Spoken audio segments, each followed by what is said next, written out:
Thanks for coming back, buddy. Hey, man, thanks for having me. Always a pleasure. Oh, man, so much going on. Hey, before we were having a very interesting conversation off camera that has to stay off camera for obvious reasons. But I just want to state, for those who have tuned in to listen to what Rocco has to say, I just want to reiterate something here. We're not, this show is not a big infomercial. We're not running, commercials for people in Pittsburgh. We're not. I think there's a misconception, though, that we're, I have business owners and entrepreneurs, friends, people that I'm just meeting for the first time. There's no criteria. There's no litmus test. We're not collecting money to promote anybody here. Yeah.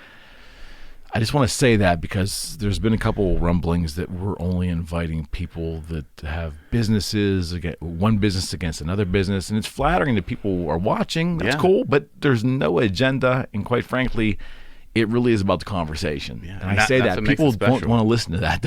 Some people think it's really about some other ulterior motive. There's got to be some other angle.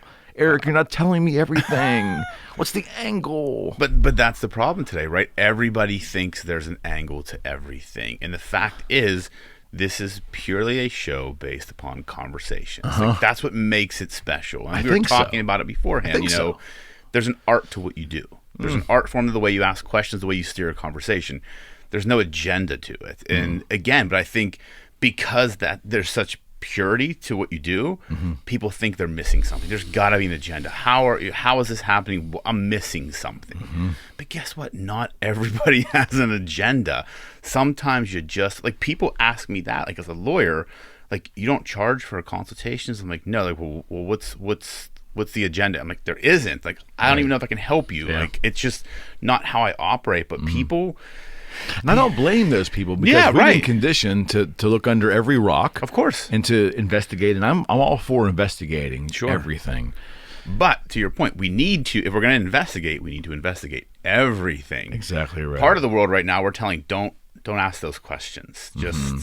Just take what we say as the law, or take what we say as fact. No, you're totally right. I think, and again, that comes back to the whole conversation we talked about thinking and critical thinking and thinking on your feet and all that stuff. I just want people to understand that it's a very personal thing that I'm doing here, and there's not oh my gosh, we're not excluding anybody. I've been introduced to some amazing people, and I'm just getting to so many people that are on this list. There's a list of people that I would like to maybe possibly have conversations with. And then I get introduced amongst working through this list, I'm introduced to other people that have maybe, I don't know, that I gravitate more immediately. Like,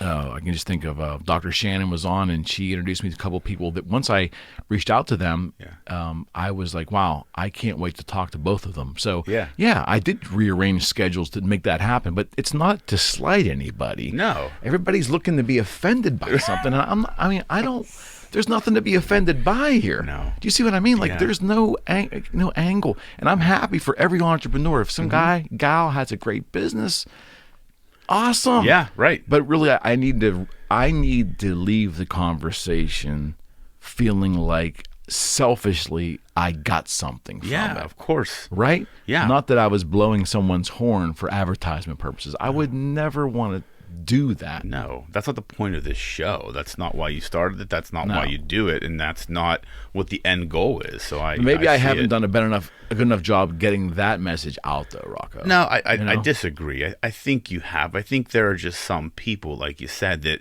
will never see it that way because we're trained a certain way. We think a certain way, and well, if I'm not, if someone asks you to be on the show and it maybe isn't the right guest, or maybe there's just, you just know, like there are certain people that they could be brilliant entrepreneurs and amazing people, but the conversation's going to be dull and boring and stoic and not exciting. And you have listeners and you want to be excited, right? Sometimes it just doesn't work, but people take offense. Like, it's that I'm not worthy. It's like, no, it's not that. It's just that there's a theme to this, and you may not fit that piece. No theme. Well, that's right. But I mean, when I say theme, I mean there's a certain art to this, and there's a certain, I have to be engaged. If I feel that I I'm not going to do like if I invite guest A on, and I know that I've already had a pre-conversation, they've come on a referral, or I've investigated, I looked into their business, and there's something intangible there that sparks something in me. I may want to talk with that person. It's purely selfish. I can assure you the reason you're here is because I thoroughly enjoy our conversation. And there's been a lot of great feedback, which I'm appreciative. But in the end, if no one even watches, it doesn't really matter because this is just selfishly for me. I look forward to these all the time. I mean, it's selfish to me too. Like, of course, I'll clear my schedule to come here. I love it. It's just fun to have these conversations. I think so, and it's just a reminder to people that we need to get back to real conversations. Yes, and look, we're not solving the world's problems. No, and we're certainly not trying to slight anybody. The fact that anyone cares enough to even want to be on here is thank you. Yeah, but believe me, it's not. Boy, it's such a slippery slope. And I've had this conversation with other people too. We were going to, we initially did have a little board of people that were helping me decide who to come on, and then that became too structured. And I'm like, this is something that I don't want to be part of. I just really want it to be, do I feel the vibe or not? Do I feel I resonate with this person? Because look, if I have someone on that I am not really effective at communicating with, that no one wants to see that. No one wants to listen to that. I mean, I wouldn't want to listen to that. No. And selfishly, I don't want to spend the time in my life to go through the process. This is not a money revenue. I'm not making any money. No. And you're putting a lot of time into this. Yeah, but I'm okay with that as long as I'm getting something out of it, and that's the experience of the conversation. So it isn't. And look, I'm not saying that people are sending people with good ideas and so forth, and I may get to a lot of them. It's just going to take a little while. But if it resonates with me, then But I mean, I'm not trying to slight anybody. The fact that anybody wants to come on here is amazing to me. So it's just about having a good time, and we're putting it out there. If people find value and they dig it, that's great. They seem to be curious, so that's great. If they don't, that's fine too. I love it. But I had to laugh. I'm like, no. I'm first off, it's nothing against you. I've had this person sells food. I'm thinking in my mind, I've had their food. They're a couple towns away from us. It's no one local here. I've had their food. It's wonderful. I'm a fan. Yep. I just don't feel compelled to sit down and talk with them. And maybe that'll change someday. I don't know. It's just nothing personal. No, but right? Come on. No, but everything's personal to everybody now. It's the way everybody's looking to be slighted, offended. So it's just, and we got to get past that to right the ship in this country. We've got to be more positive. We've got to start looking at the world differently. We've got to be okay with differing opinions and not total alignment between viewpoints. And it's okay if someone says something you don't agree with. It doesn't mean it's offensive. It's just that's how you solve problems. Dissent, differing opinions, but we're so afraid to even say things anymore because of the offense police out there. It's crazy. Yeah, it is. It's a little bit sad too, because like somebody said to me, the city papers every year they do their best of whatever. The Pittsburgh Magazine best of best.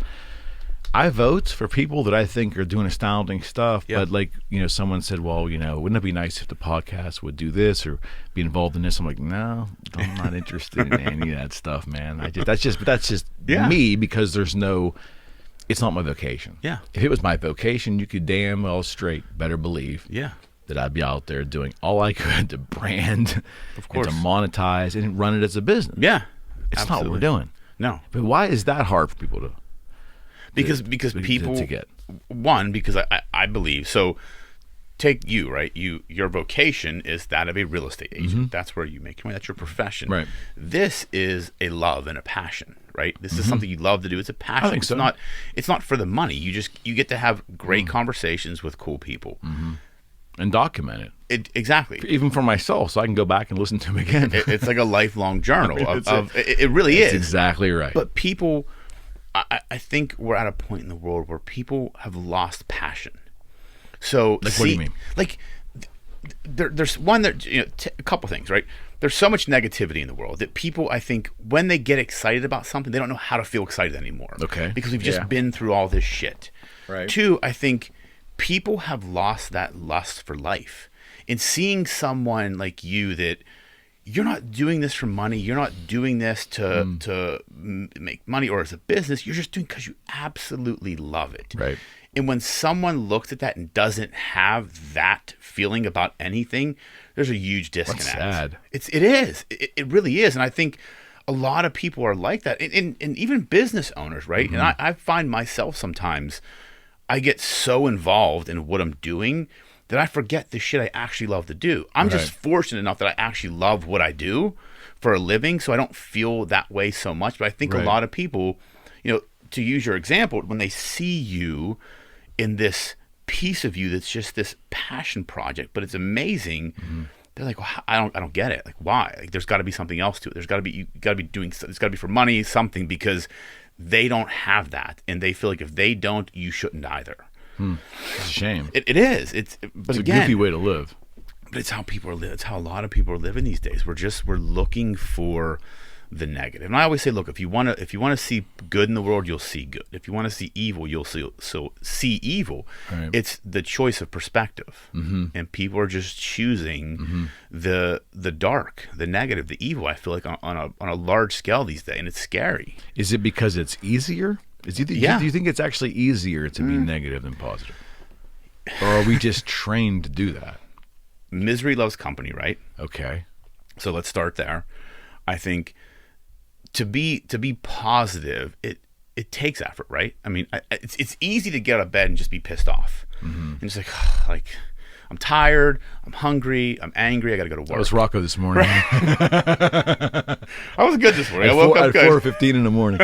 I slept in a little bit today because gym routine was a little bit different this morning, so I didn't get up as early. Okay. Okay. But I think, so that's an easy thing. It's just because you are tired, right? You feel it. To change that mindset and say, nope, I'm going to wake up positive and be happy and approach the day in a different way, that takes actual mental work. Okay. And that's where people have a struggle. They don't like to put that effort in and try and switch their mindset, because the negative is the easy part. It's easy to fall into negativity because it's just, there's no effort involved. To be positive, to look at things positively, to push yourself forward, that takes the work. And people just are at a point where they don't like to do the work. That's what I see. I mean, maybe I'm looking at it from a different viewpoint, but that's how I see it. I think you're right. I think there's always, it really does come back to, in the end, it does always come back to that personal, just elements of personal discipline, personal responsibility. But really, it's how people really look at themselves. And if the view of themselves is not real complimentary to themselves, then the rest of the world is skewed in a negative way. Yeah. It really comes down to that. I mean that's a really good point, because it's your your self perspective and how you view yourself, and and I think as I've gotten older, right, and wiser, I like to say, in my years, I've learned that about myself, that it all starts with how you view yourself. Like, everything starts there. If you don't love yourself and who you are and accept who you are, you're not going to be loving or accepting of anything else. And that's a journey that every human being needs to go through. I went through that, and we've talked about this before, kind of that journey of understanding the other side of myself, why I do those things, why I act that way, why I think that way, and embracing that's part of who I am, and just loving that side of myself too. Once you do that, everything becomes a lot easier because your perspective changes.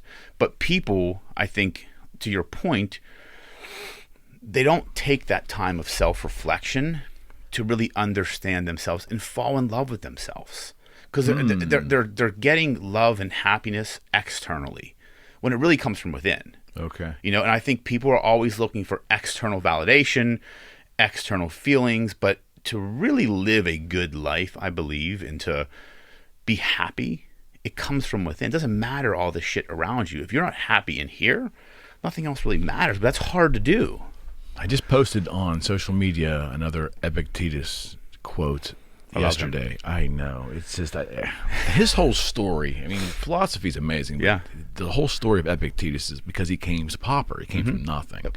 And he became almost, I think, as renowned as Marcus Aurelius, who came from wealth. But the two of them, they kind of meet in the same spot when it comes to Stoicism. Yeah, exactly right. But I think the essence of this was that, or what Epictetus said in this diatribe was that if you're looking for external validation, you have already sacrificed your own integrity, which was so heavy. Yeah. I mean, that is like, no one wants to really go there. No. But think about that. Break down that statement. So you posted that. So what does that mean to you? That means that at some point in my life, or multiple points in my life, I've read that, and it's been pointing out a problem that I've done multiple times. Yeah, it's a reminder of a fault. Yep. That I continue to have. But it's human nature to have that fault. No, I get it. It's normal. Yeah, but it's recognizing it is what's important, right? I think so. Being able to recognize it. If you can recognize humility. That's it. You have to have it, man. To start there, buddy. You do, and I think people, again, we live in a world where it's, we're social media. People don't like look at me society. Yeah, it really is, and that's that external validation. Right. But those people are they really happy inside? Yeah. And that's the question I always pose. Like, are you really happy? Yeah. I mean, we all share stuff on social media. We're sharing our journey. I mean, we have businesses. You and I, I put stuff on social media. You have to story tell. Yeah. In today's marketing, if you're not storytelling, yes, your own story, you're not going to make it. No, you're not. But it's why are you sharing the story? That's what a lot of people are sharing. What's the motive? Exactly. What is the motive? Exactly. So we're doing it from a marketing perspective, right? We have businesses that require people to work with us for who we are. So we have to market our story. Other people are doing it to give themselves the validation that they're worthy of something. Looking for it, yeah. And that's scary that's where we sad. are. It really is. And it's, and I don't want my kids to grow up and feel that way. And it's I think that's a lot of what's wrong with society right now. Well, I think we all have a lot of this when we're young. And when you're in your teenage years, you don't know any better. And, you're always looking, generally, most people look for external validation in their teenage years. Oh, absolutely. Even in your 20s, like in my 20s, like I had no idea who the fuck I was. Right. And I was always looking for external validation. And then you get really you start learning who you are. But that's a journey that just, you're 100% right. When you're young, you don't have any idea. Yeah. It's easier to tell your story when it's purely authentic. Yeah. It's easier to do activities when it's coming from a place of authenticity. Yeah. And there's just a more genuine way about doing things. I think people that have success, that are storytellers, and their branding, and there's authenticity in their branding and all of it, I think it's more successful when they're already comfortable in their own skin and they know it's coming from a place of real. Yeah.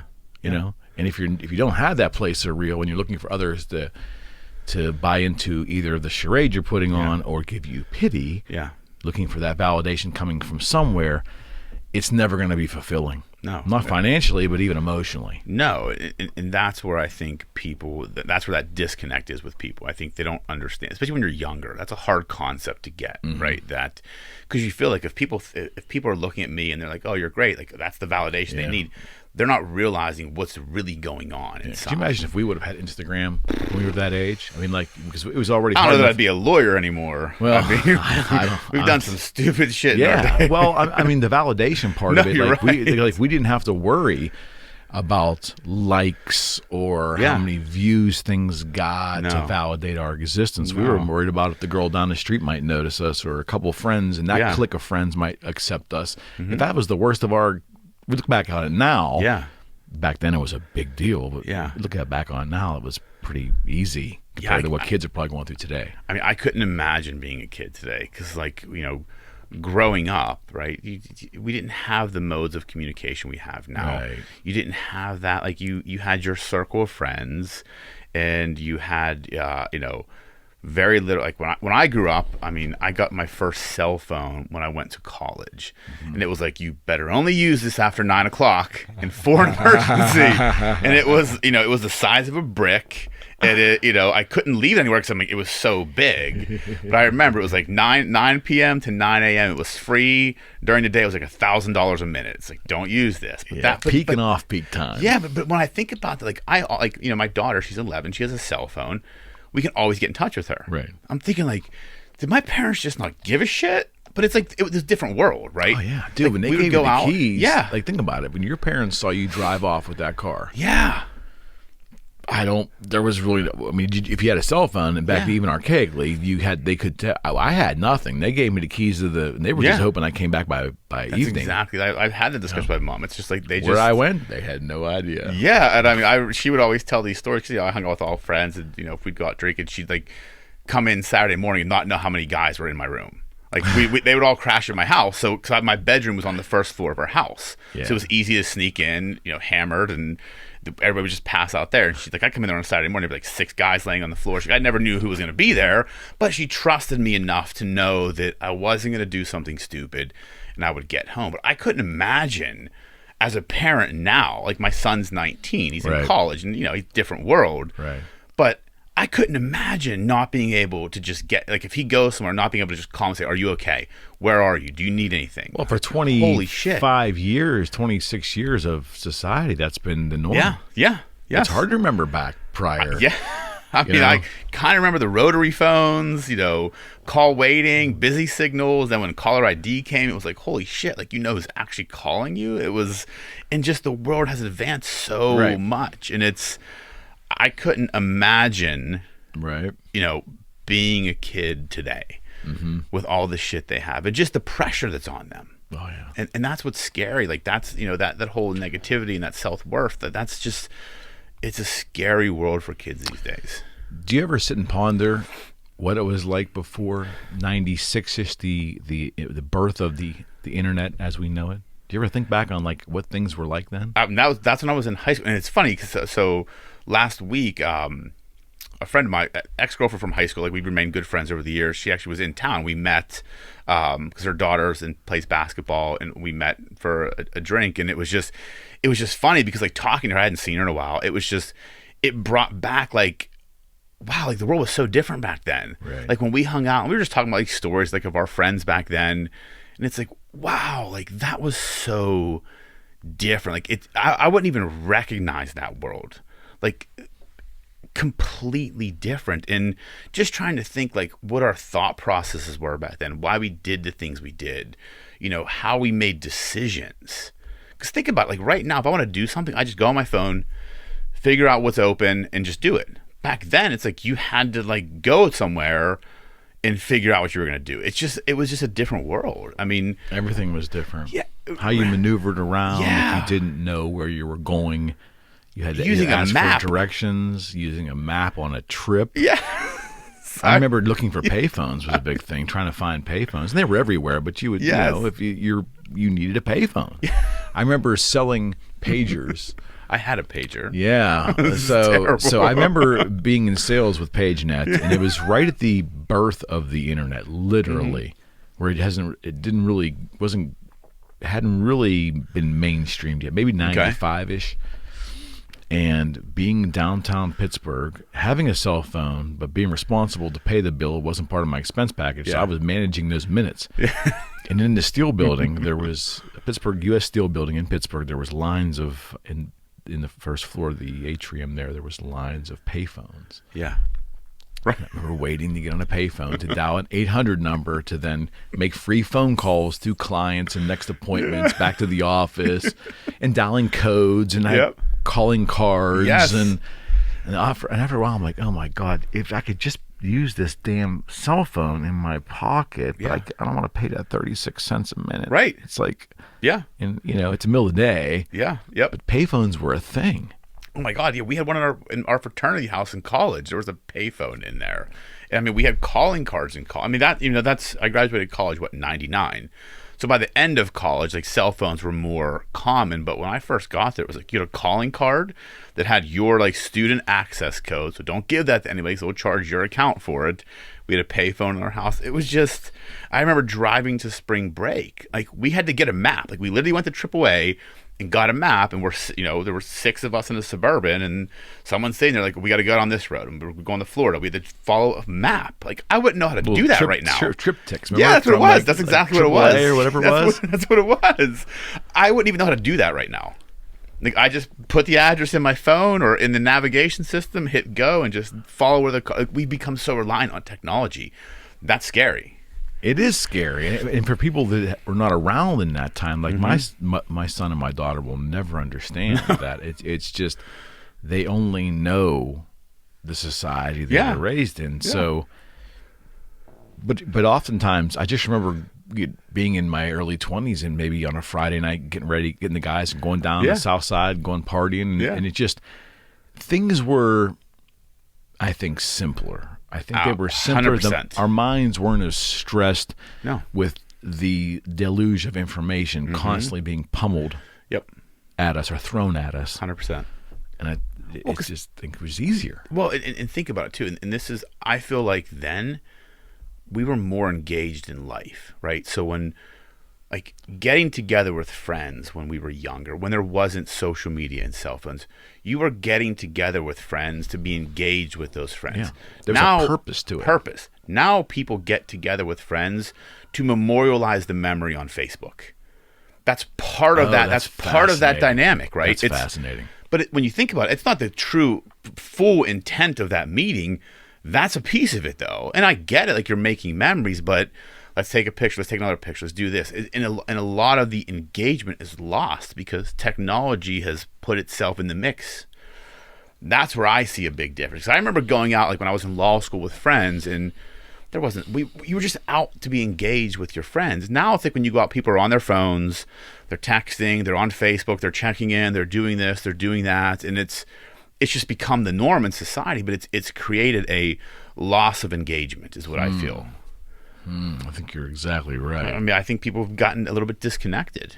I know I do it. Like when I'm out, like if I'm out with my wife or out with friends, like, well, I'll be on my phone. Like, what am I doing? You know, I don't need to do this, but I just, it's a habit. It's a habit that you really have to work at as a human to wean yourself off at the appropriate times. Yeah.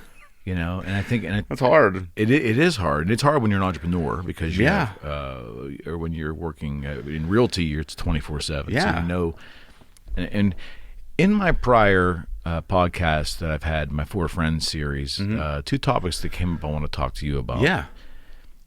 One of the topics is a mistake that I've made, and I said the mistake to the group, and I asked for their input. Okay. I'm going to do the same with you. Mistake I've made is that I have spoiled, for lack of a better word, I have spoiled my loved ones, my family, and my clients, my friends, my sphere. I've spoiled them to believe that I will respond to them almost instantaneously. Okay. It is causing me near a mental breakdown at times because it's just too much. Okay. And texting has kind of what did it. And I'm the kind of guy that went to texting kicking and screaming 10 years ago. Didn't want to do it, but I'm in a career that certainly is text-based. Yeah. All communication seems to come that way. And I see the value of it. There are times that I'm glad we have that as opposed to intruding on people's lives with phone calls. I get all of that. Yeah. But it's created that culture of immediacy. And before the internet, if you got this new thing called an email, because that was around a couple of years before the web really hit hard, right? Email was a cool thing, right? Yeah. But even before email, like you got a voice message on a machine, maybe? Yeah, that's what it was, yeah. Or a letter in the mail. Oh, yeah, a letter, yes. But that's the way you communicated with people, which is not real efficient in today's standards. No, not at all. But a little less taxing on the brain. So, like, how do you manage, or are you effectively managing expectations of those in your sphere in regards to either your availability or the speed in which you will respond? So that's a great question, and it's a challenge for me. So I try and manage it as best as possible. Am I perfect? Absolutely not. Typically, so I'll break it down in a couple ways. So with clients, right? It's a service business. Like my clients matter to me. Like every one of my clients has my personal cell phone number. I always let them know I'll get back to you probably within 24 hours, 48 at the latest. If for some reason you don't hear from me within that 48 hour time frame, something happened. I either didn't get the message, I accidentally deleted it, it's in my spam, something, follow back up. But with clients, I'll get back to them within 24 hours. Sometimes I'll do it immediately. If I'm in the middle of something and then I take a break and I see something come in, I'm like, I kind of have this rule, the 2-minute rule. I might have talked about it before. I wrote it in one of my books. If I can do it in under 2 minutes, I just do it. Right. If it's going to take me longer than that, I kind of block it off and put it somewhere else. Got it. So like if an email comes in that just needs like a yes or no answer or a quick response or a forward to someone else, I'll just do it. So that's for clients. With family, obviously, I respond pretty much as quick as I can. My wife knows, like during the day, she doesn't really contact me much. She knows I'm working, and unless she needs, so I know when she's calling me or texting me, it's because she needs something. She's asking a question. She needs my input on something. Okay. So I respond. Everyone else, it's usually, do I have a good system? No. Like my assistant's great of managing my calendar. We even got a lot better at it. She manages my calendar and like books calls for me. And a couple weeks ago, I was just getting super overwhelmed because I need large hunks of time to actually do work. But I was having I remember one week I might have had a call scheduled almost every half hour on the hour, for like 3 days in a row. I'm like, let's just start scheduling my calls from 2 to 5. Okay. So we kind of changed the process. So now that's my communication time. I broke up my day where before 2 o'clock, I'm in the office doing work. My people are asking me questions. I'm on the phone in the afternoon. That's helped me with communication a lot. Just setting that expectation. Like this is the time I talk, and like when clients want to talk to me, I'll send them a link to my calendar. Right. My calendar so that they can schedule a time. So right. But again, do I sometimes respond immediately? Yeah. Do I get overwhelmed? Absolutely. Like we've been sitting here, my phone's went off my pocket at least 17 times. Sure. I know there's like text messages, emails, and it's fine. Like people know that I'm out. So. Right. But when we get done and I go to my car before I drive away, I'll respond. That's it. And it's a balancing act you have to do, because an entrepreneur, like we want to do things immediately. We want to get it off our plate. Like at least that's how I am. Like I want to move it through, get it done. Absolutely. But there are certain things where I know, like even before the show started, I checked my email. There was one I'm like, it could take me 2 minutes to respond to, but it also could take me 15. So I just marked it for later. Because I wasn't sure. So that's kind of how I approach it, if that answers your question in any way. It does. Doesn't give you a good answer. Well, no. Email, so my history is that I work for PageNet. Yeah. We were the company that nationally contracted with this brand new company called BlackBerry to bring in this new device that is going to enable you to have this new thing called email on your hip. Yep. Right? I had one of those holsters. Greatest thing, the 850 and the 950. Me and a couple friends of mine who were there, we sold the very first ones in Pittsburgh, and it was exciting. It was monochrome screens. They're cool stuff. That email was great though, because I was starting the guitar business at the time, and I was doing stuff with email and this thing called eBay on this interweb thing. But I was getting emails that never gave me the impression that they had to be responded right away. Nobody had an expectation that emails had to be answered like in the first 20 minutes or hour or even that same day for that matter. Things were simpler then. So email was a functional and very important way to communicate. I think it's now being de-emphasized by texting and through Apple being able to attach PDF files through iMessage and all of this stuff.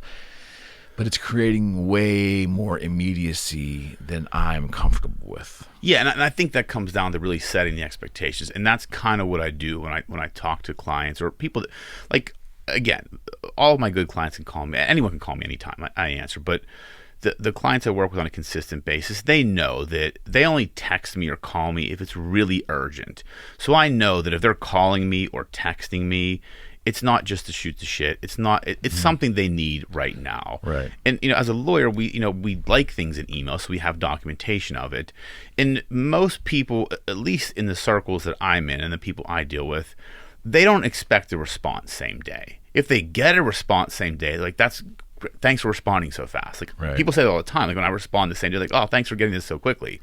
To me, I'm like, oh, I've been sitting this for 8 hours. This is bullshit. Like I should have done it sooner. But I think a reasonable expectation for people is in 1 business day. But you're right. Like it's changed. Like things used to be simpler. Well, I didn't help my cause out because the word spoiled is so negative. I don't mean it that way. I've conditioned clients to understand how I operate. Yeah. And friends and everything else that I'm I'm always available, and I like that because I think it's helped me grow some amazing relationships, but it's set up expectations that I just cannot maintain over the long haul. Yeah. The busier I get, it's just there's not enough. I can't breathe. And that's where you got to kind of recalibrate the expectations. Just let people know, like, hey, and as not like send out a mass message, but like as you start talking to people and say, hey, you kind of start responding in a little bit longer of a gap of time. And as you do that, let people know, hey, sorry, I've just been really busy. I'm trying to make sure I get back to people within a business day. So start resetting those expectations. I think that could help. It could. But the problem is, too, though, is I really... See, it's really a double-edged sword with me, Rocco, because I love my clients. Yeah. Like, I really get close to these folks. Yeah, they become friends to the point where, like, you don't think nothing of it. I could be having this extrapolated text conversation with one of my clients going on for like 3 hours, amongst other things I'm doing. Yeah. Which, is great, but I don't want that client to think that I can do that all the time. Right. And when I don't answer right away, I don't want them thinking that I'm ignoring them. You know what I mean? Like I've screwed up the initial meeting explaining how I work. Probably I didn't put any, not boundaries, but I guess they are boundaries. Boundaries in there. Yeah, you have to set those on expectations. Yeah, I mean that's an important thing, and that's as you're growing substantially in your real estate business, you'll. I had to learn that as a lawyer, right? When I started my practice, I was a solo lawyer, so I wanted to get everything done because it was all on me, and now I have a team of people, and I still want to do everything. So I had to like reset expectations. I had to look at how I was doing things and say what is efficient and what is inefficient, and make adjustments. And I'm still learning. Like we started using a new project management software to really help with our workflow. That just scheduling differently, setting different expectations with clients, but it's a process, right? You start just the next thing. So it's maybe the next client you deal with. You start setting that expectation, and it just becomes the process moving forward. But I understand the other side of it, right? Like you just like the people. And that's how I am too. And it's what I've had to do with myself, because for a while there I was working 7 days a week, and I don't feel like I work. Like I always joke, I say I feel like I just own a business and I just show up because I love it. Like I love what I do. Right. But I had to start telling myself, okay, you've got to take one day on the weekends and just not do shit. Or just do like the bullshit that isn't mentally taxing and spend more time at home with the kids and stuff. And that's what I've been doing. That's helped me a lot. I bet. But it's really setting those expectations with clients and yourself. If you see yourself getting overwhelmed, right? You got every day. but then you have to ask yourself, why am I getting overwhelmed? Yeah. What's overwhelming me? Yeah. Is it actually responding to the people, or is it other things you're doing that are inefficient? Oh, very much that's making the case. This, because maybe the contacting the clients isn't the piece that's really bothering you. It's all the other shit that is working I'm not saying this is the case, but working inefficiently. Some of that that's making this more difficult. That's Well, it's funny. What's kept my sanity through it all is this show. Yeah. For me to break away, generally in the evening or just when there's downtime, and instead of just watching TV or even mindlessly playing guitar, which is nothing wrong with that. Yeah. This gives me some kind of a mental break too, which is great. That's great. But if I didn't have. I think everybody needs some kind of diversion, right? Yeah, you can't work 24/7. No, and it's you need, because your brain has different sides to it. You have different sides of your personality. You have to, like, that's why I like to read. That's why I like to work out. Like there are different things that keep me engaged in life. Because if you work, like I do work a lot, but I also do other things. Like I go out with friends, I meet clients. Like I try and stay engaged in life. Spend time with the kids, my wife and I are going away at the end of the month, like stuff like that, just to stay engaged. And you have to find that time. And this is one of those outlets where I look forward to this. This is a great, few hours on a Friday afternoon where I can just be engaged in the conversation, not worrying about anything else. No doubt. But I think if you don't have that downtime, and downtime can look different for everybody. Some people will go run like marathons for downtime. God bless you, people. Yeah, I walk every night. We talked about it. That's my downtime too. There's a lot of benefits to, but just mentally for me, just being out with the phone turned off, just listening to a podcast, but no messages, no alerts, no notifications, no nothing. That's nice. That is a beautiful thing. I mean, I don't do gym workouts, so you're a gym rat. So are you able to do a full routine? Do you turn your notifications and all that stuff off? Yeah. Oh yeah. I mean, I don't typically have my notifications show up on my home screen. Like it'll vibrate, but I need to stop that. I turned them off on the home screen for the most part. There are some that just apps. Why? Just I don't want distracted. Because if I look at it and see, text message, I'm gonna see what it is. It'll vibrate, but I have to open my phone to see the notification. Mm-hmm. So I just stopped doing that. But I also go to the gym at 4:30 in the morning, so no one's typically messaging me that early. And if they are, I'm like, okay, something's wrong. I should probably deal with this. But yeah, like I do, because that's my time. That's my time to be engaged. I'm listening to music. That's what I'm doing. Yeah. And I'm in it. Okay. That's the whole point of it, right? And I turn off the notifications. Okay. I don't put my phone in airplane mode in case someone would call, but I focus on what I'm doing. How do you handle your social media, for your personal social media? How do you manage that? Well, manage it in what way? So are you getting notifications, during the day, Instagram this, Facebook this is this, Twitter this? Are you getting, every time someone takes an active role or engages with you on social media, are you getting those notifications? No, so I turned off the Facebook notifications. Twitter I don't even use hardly. And Instagram I turn off the notifications. So I have to actually go into the apps to see if I have notifications. Got it. So I'll go in maybe twice a day and just check and screw around. But again, I've been so busy that I don't even go in that often. Right. Like with Facebook, it's, again, I have to actually go in the app or on the website to see the notifications. Same thing with Instagram. I have to open the app to see if there's notifications. Okay. And that's really helped me, because if it was always showing up on the home screen or vibrating, I'd want to check. So I've turned off all not even like a silent vibration notification. Turned them all off, and that's helped me a lot. So I know that when I'll typically check social media in the morning, and then usually towards the end of the day when I'm in the office. Now Instagram, if I'm doing stories or something like that, I'll post it. I'm not on the app scrolling. That's typically what I don't do. Okay. Let me turn the corner here a little bit. So on a prior podcast that I had with Julia, Jerry, and Cassidy, our last, I call them the squad. They're amazing. But I tossed this question out, and it really was eye-opening to me. Okay. The question is, what's your thoughts on the concept of revenge? And do you feel that in today's society there's a heightened expectation that if someone does somebody wrong, that's a song, ain't it? that person not only deserves revenge, but they should fucking expect it, because it's coming and it's going to be way worse than what they did to someone else. So is that how you see things, and what are your viewpoints on revenge in 2021? Great question. I've never been a revenge person. Like, I always look at it like karma's a bitch.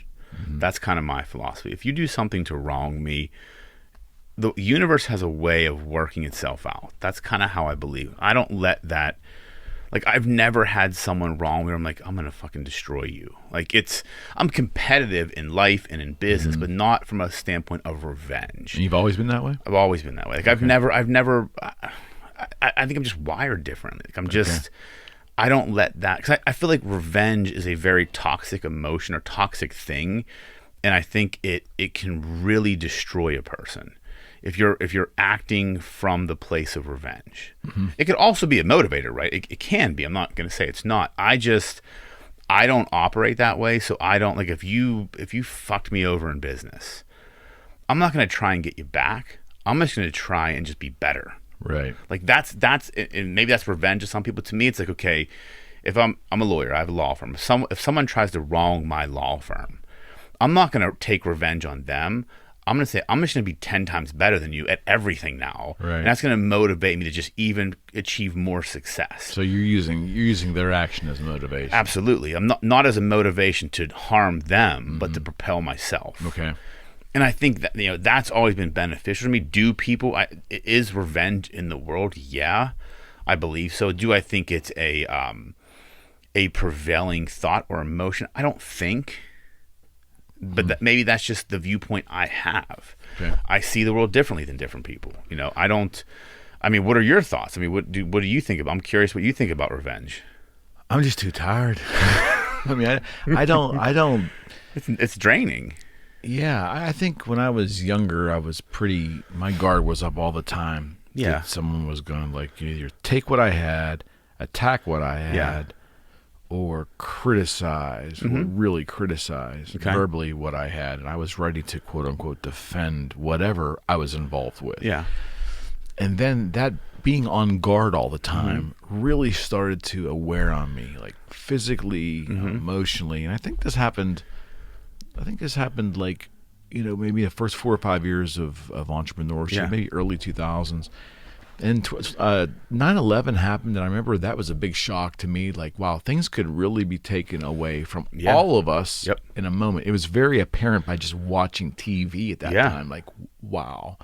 So maybe I started to pull back from that. But the last 10-ish years, I mean, there's been, I can count them on one hand where I think people have lashed out to try to, quote unquote, maybe do me harm in some way that in my prior life I could see myself getting really upset. There's one instance I can think in the last 10 years that really, I mean, it got me angry. It got me angry because I didn't understand where the motive was coming from.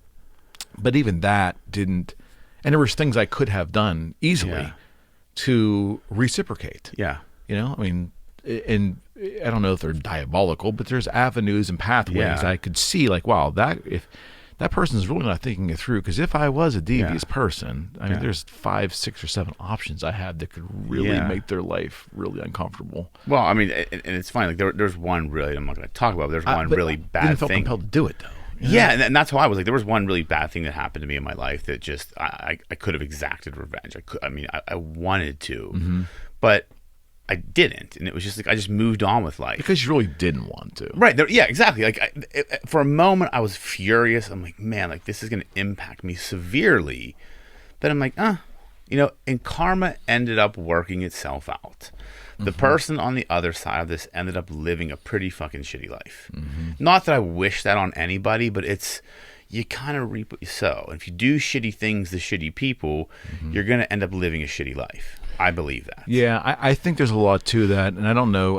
We blame it on the universe, blame it on karma, whatever it is. I think that generally happens, but I'm actually now past that. I'm actually at the point where maybe it's indifference. I just don't care. The person who did this to me was someone I didn't really know, and which made it odder that it would be of importance to them to do something. And I knew from what I could see from a distance, Rocco, that they weren't living I don't know, I didn't perceive them to be living a fantastic life anyways. There was just no motivation in me to do anything, just to kind of move on from it.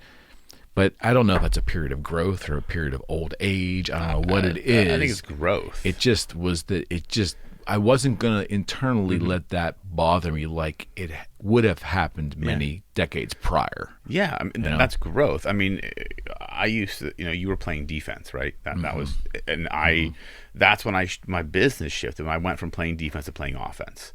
I was constantly trying to defend everything. Right. And I just said, you know what? Screw that. I'm just going to play offense and just be fucking awesome at what I do and just put all my effort into being me.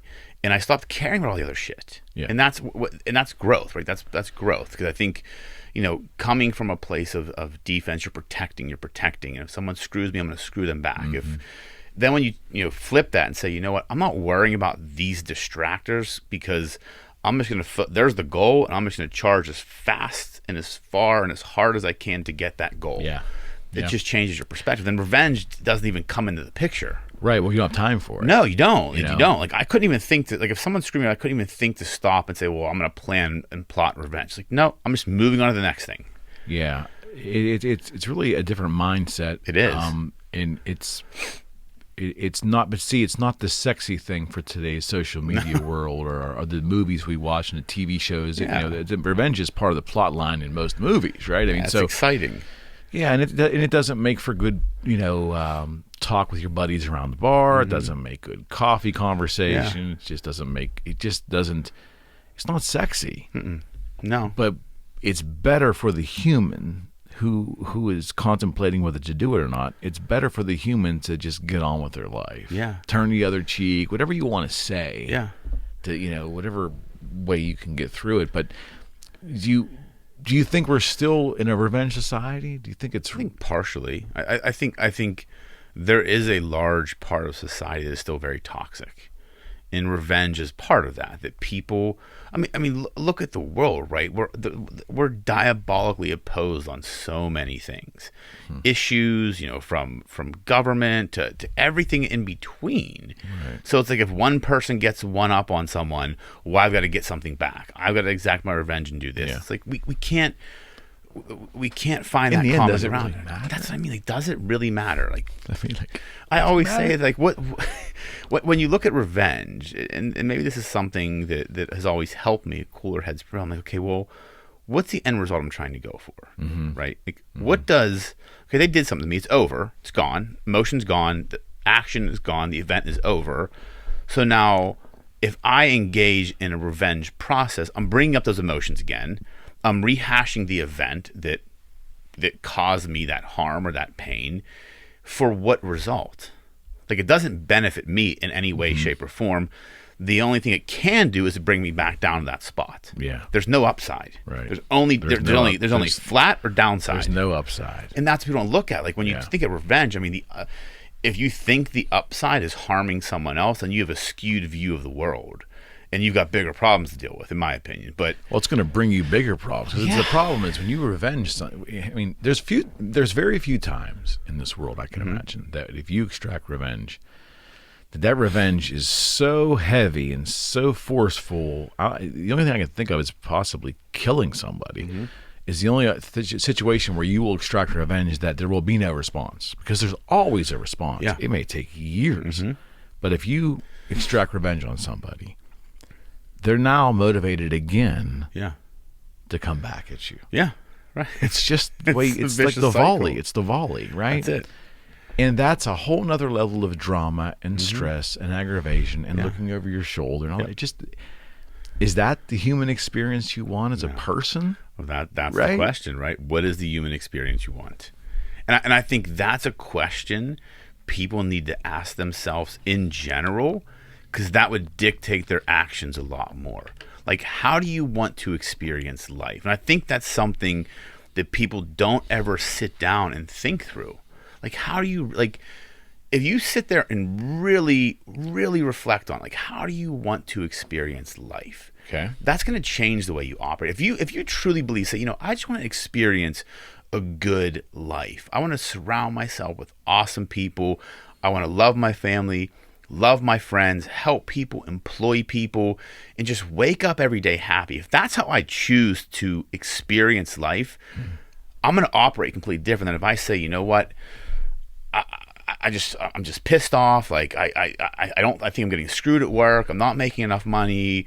It's a different viewpoint. But you get that choice, and people have to take a step back and decide how they want to experience life. And if you're not making the decision, you're choosing the negative. That's what I believe, because I don't think anybody's going to say, I want to experience life in a shitty way. No, of course not. But by not making the choice, you're allowing it to happen, because you're not sitting down and actually asking yourself the question, how do I want to experience the rest of my life? Like, from today, I'm 43 years old. How do I want to experience the next 50 years of my life? I want to have a fucking good time. Yeah. I want to be around cool people. Right. I want to do cool shit. Right. I want to buy cool shit. I want to just enjoy my life, smile, laugh, have conversations like this. That's how I operate. So I engage in the process with that outlook. Okay. And it just changes the way I do things. Yeah. And too many people just choose not to have that conversation with themselves. So the world dictates how they experience life. Yeah. That's the problem. And as soon as somebody tries to interrupt what you just said by doing something to you or saying something or whatever the method is irrelevant. As soon as you let them affect you, you are self-sabotage. Absolutely. Absolutely. It goes back to the this is what they did. No, it's the Jack Canfield, the E plus R equals O. You control the event or the reaction. If I can't control the event, I can control the reaction, so I always control the outcome. That's the formula that has guided my life since my mid-20s. E plus R equals O. We've talked about it before. I talk about it all the time because Canfield's a master, isn't he? But it's the simplest formula. It's like if you really understand how simple and profound it is, it'll change your life, because I always control one of the variables. Always. An event or the reaction. Therefore, the outcome is always within my control. So in that situation where I say I want to experience life awesome, someone does something to me that's not awesome, if I react in a way that is diabolically opposed to my way of experiencing life, that's on me. I chose to react that way. Or I can just choose to be like, okay, shit happens, move on. Yeah. And not let it bother me. Then I'm still experiencing life the way I want to. Yeah. Why is that so hard for most people? Hard to not let things bother you, or to why do we take every little, because we'll get there in a second, but even like criticism, constructive criticism is no longer a thing. You're either telling everybody what they want to hear about themselves, or you're an enemy. Oh yeah, you're offending them. Yes. So we'll talk about that in a second. But why is that so hard? Do you think that we have a thirst for vengeance? Are we being conditioned? Are we seeing it all the time? That's where it's a self-perpetuating thing. Well, I think that's part of it, right? I think society creates that narrative, right? And I think it's a natural human reaction. If I punch you, what's your natural instinct? To punch me back. Right? So it's the same. It's the same concept. It really isn't for me now, though. It's funny you asked me that question. I asked this to myself a year or so ago. I think the way I think now, I would analyze for a second, and I'm not saying it's the right thing to do. I could see myself analyzing, why did that happen? There'd be that pause. That pause wasn't in me 15 years ago and beyond. It wasn't in me. Yeah, no, I understand. You see I'm not saying now you may hit me again, which that pause didn't serve me well, because I could have punched you back and tried to leave. Yeah. But I think I'm probably more instinctive right now at where I'm at in my life to take that breath and try to figure out why that happened. And like I said, I'm not saying it was the right thing to do, but that's probably what I'd be inclined to do. Yeah, and I think I've done the same thing. I mean, I have friends that do stupid shit, and we've been out, and I could think of one instance in particular. My best friend, and we went away for the weekend with our wives, and he was drunk. And oh boy. Bar muscles. If he's listening to this, he'll know exactly who I'm talking about. But he's a skinny guy, and we were walking out of this store. We were in Deep Creek, and we were walking out of the store, and this car comes, and he just walks in front of it in the parking lot. Now he was a little bit buzzed. He had on all black ski suit, and this guy starts yelling at him, this kid, and he starts yelling at him back, and I'm like, I know he's not going to do anything because he's just not that type. So I'm like, my first instinct's I need to just go kill this kid. But then it's no. And I just kind of got in the middle and just broke it up. But it's I learned as I grew as a person, first it would have made me mad, 'cause I'm very protective of my friends. Of course. If someone says something to them, I'm going to kill you. That's just, that was my natural instinct when I was younger. Right. Now it's I was dude, I went over to his car. I'm listen, I said, he's drunk. I would stay in the car, because that's not going to be a good idea if you get out. I apologize for the conduct. He shouldn't have walked in front of you. Right. I'll take ownership of that. But if you get out of the car, that's not a good idea. It's a whole other problem. It's a whole different thing, because now you're becoming the aggressor. Right. And he's no, I got a problem with you, and he drove off. But it was that was a moment in my life where I realized that I've learned about myself. I've learned self-control. Because when we were younger, and he and I lived together, of course. I reacted totally different to a situation where someone got in his face. And it's just you learn as a person. Or you get tired. Yeah. Part of it maybe was me being tired. It was it's a long day. We were skiing, my wife crashed into the mountain a bunch of times. It was one of those days. But but I think as you get older, you learn that. But I think, back to your point, I think the natural human reaction is that punch back. Yeah. And it's but that's what we've been conditioned. Is that right? healthy? No. No, it isn't just a human thing. Think about groups of people. take politics, then take, nations. Yeah. Because look, if Liberia it sinks one of our ships by accident, right, there's a chance the U.S. will be okay with it. But if they aggressively, is Liberia even a place? But if they aggressively, I feel like it is. If they sink one of our ships and they, there's verbiage coming out of there, or there's whatever it is, we're going to retaliate. The eye for an eye is very alive. Yeah. Although it leaves everybody blind. Well, that's the truest statement, because but war's been a part of society forever, and will it ever go away? No, because it's the duality of man. There's good and evil. There's black and white. There's up and down. Like there's positive and negative. So there's always going to be that. You can't eliminate that from the human experience. It's just people need to choose to act a different way. You need to choose peace. You need to choose a different reaction, because that's always going to be. There are certain things I believe in humans you can't eliminate. Right. There's always going to be opposite reactions. There's always going to be opposites in life. An aggressor and a response. Punch, counterpunch. It's always going to be there. It's just, can you be the person over here to choose a different reaction? Right. And that's what people need to do. And that's personal growth. That's changing your viewpoint on the world, like not reacting out of emotion, but reacting out of actual thought. But thought is we talk about all the time, like critical thinking, and actually thinking is hard. Reacting is easy. Reacting is easy. I can get mad at my kids for doing something, or I can think, why did they do that? Is there a reason they engaged in that conduct? And should I be mad about it? But most parents, we just we get mad. If our daughter spills something, if I get mad, but maybe it was because she was trying to do something herself because she didn't want to bother us with helping her, and she just spilled something because she was making an attempt. I should look at that as, well, that's a positive. Absolutely. But our natural reaction is, you spilled it, we've got to clean it up. Why did you do that? It's just taking a different viewpoint. It's my belief. I can be completely crazy too, though. We know that already. Constructive criticism. I was taught as a child that criticism is a thing, right? Okay. There's different levels of criticism. But constructive criticism was just that. It was constructive. It was positive. It was healthy. It was a learning tool for people. Yep.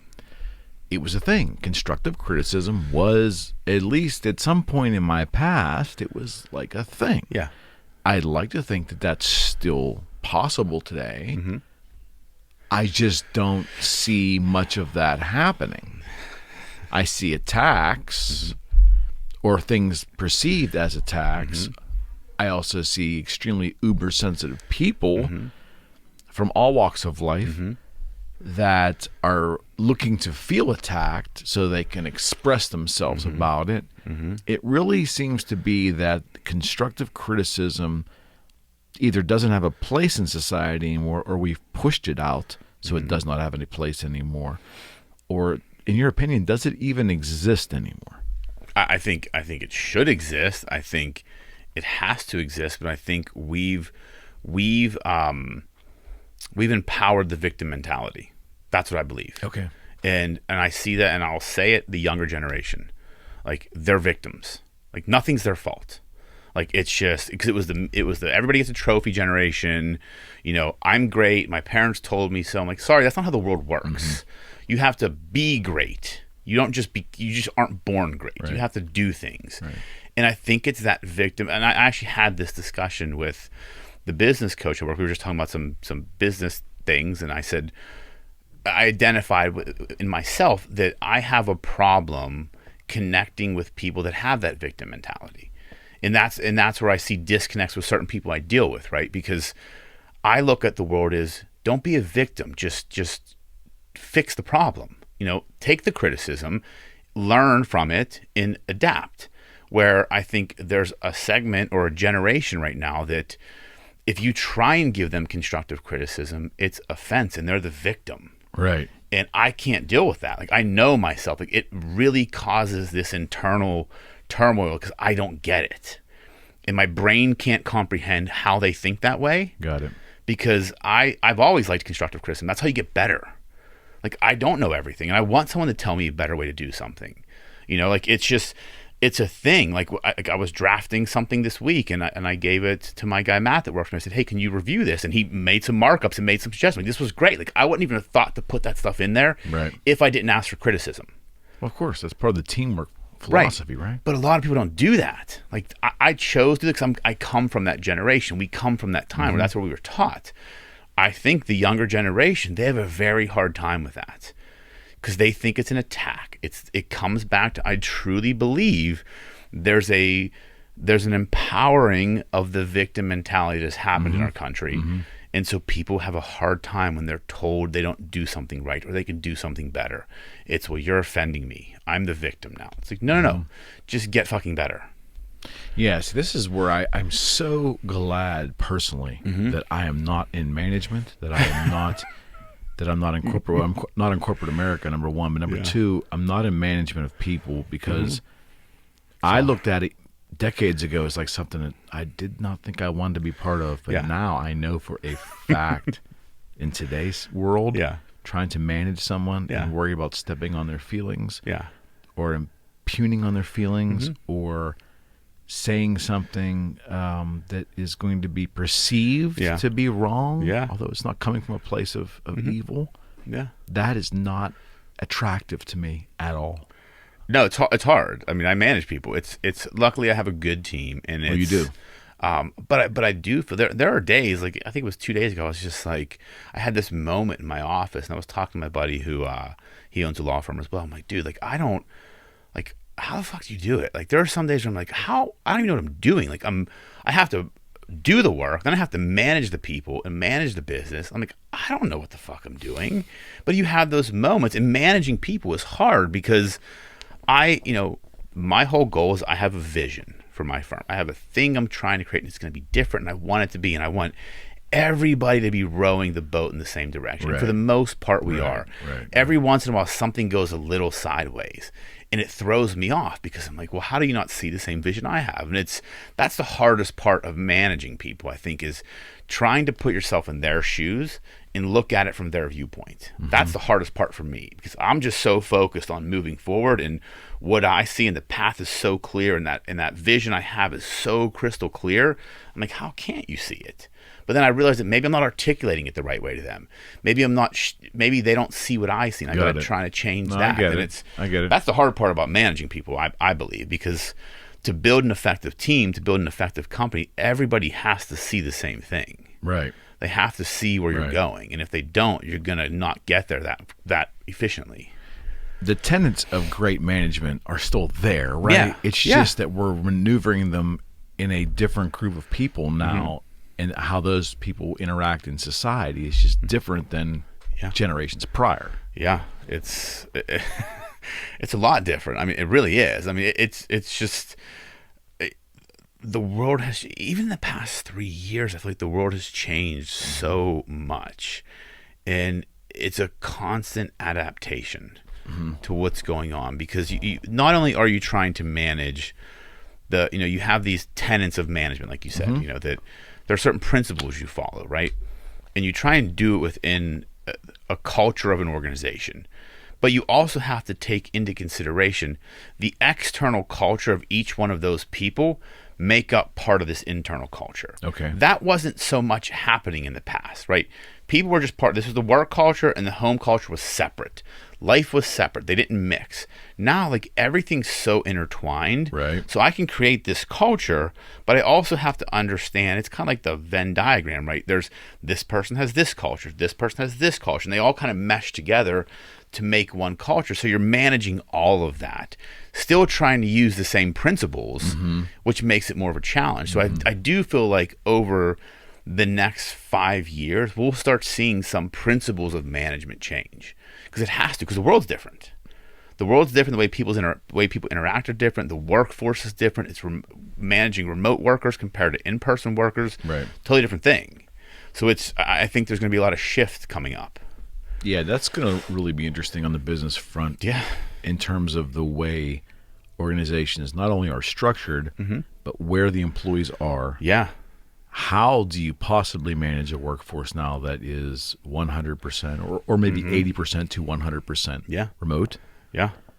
There's probably going to be new laws that are going to be written over the next couple of years in terms of remote workers' rights. Yep. I'm sure that's going to be a thing at some point in time. Yeah. There's going to be different kind of... There will be a protected class now, probably. Or a playbook, maybe, that'll have to be put into place as to what can and can't be done for remote workers. Because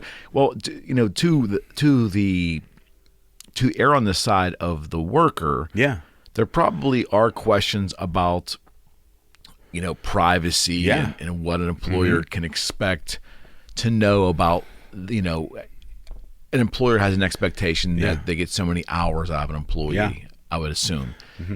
But how much of the employee's life will be revealed during those hours, being that they're home, and there's a lot of gray areas. It really is. Think? I mean, and we've been dealing with clients, just try, data security is one thing. Like, hey, you have these people working remotely on their own Wi-Fi networks that are not secure as your corporate enterprise network. Interesting. There's a lot. So we've been rewriting data security policies for clients, kind of advising them on, you need to think through this shit. I never thought of that. It's a big issue, right? Because if you don't have like a VPN into their network and you just have people, just connect to your home Wi-Fi and get on your system and then just log in, well, that's a huge security risk. And if you're dealing with client sensitive information, there's so many pieces to this, right? Like, how do you if you're a non-exempt worker, meaning you're hourly and entitled to overtime, how do you monitor that? You can't, right? You have to trust the employee. And if the employee says, I worked 10 hours today, you have to pay them overtime unless you can prove they absolutely didn't. I mean, there are so many nuances that this remote workforce has created or exposed that companies now have to deal with. And it's really been interesting for us because I'm a problem solver. So I love being able to sit down with clients and help them through that process. But it's going to keep changing. Are we going to see the integration of the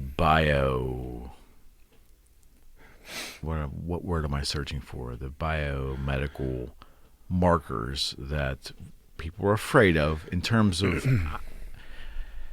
implanting chips, devices, making people wear wristbands, tracking humans is what I'm getting at. Do you think that subtly and slowly, in a very perceived, non-offensive way, that will work its way into society, that 10, 15 years from now, we're looking like, in order for you to work for XYZ and go out and function in your day, you have to have this chip put into your wrist? Are we headed that way? It's horrifying now to some people. Not many, unfortunately, but are we headed that direction?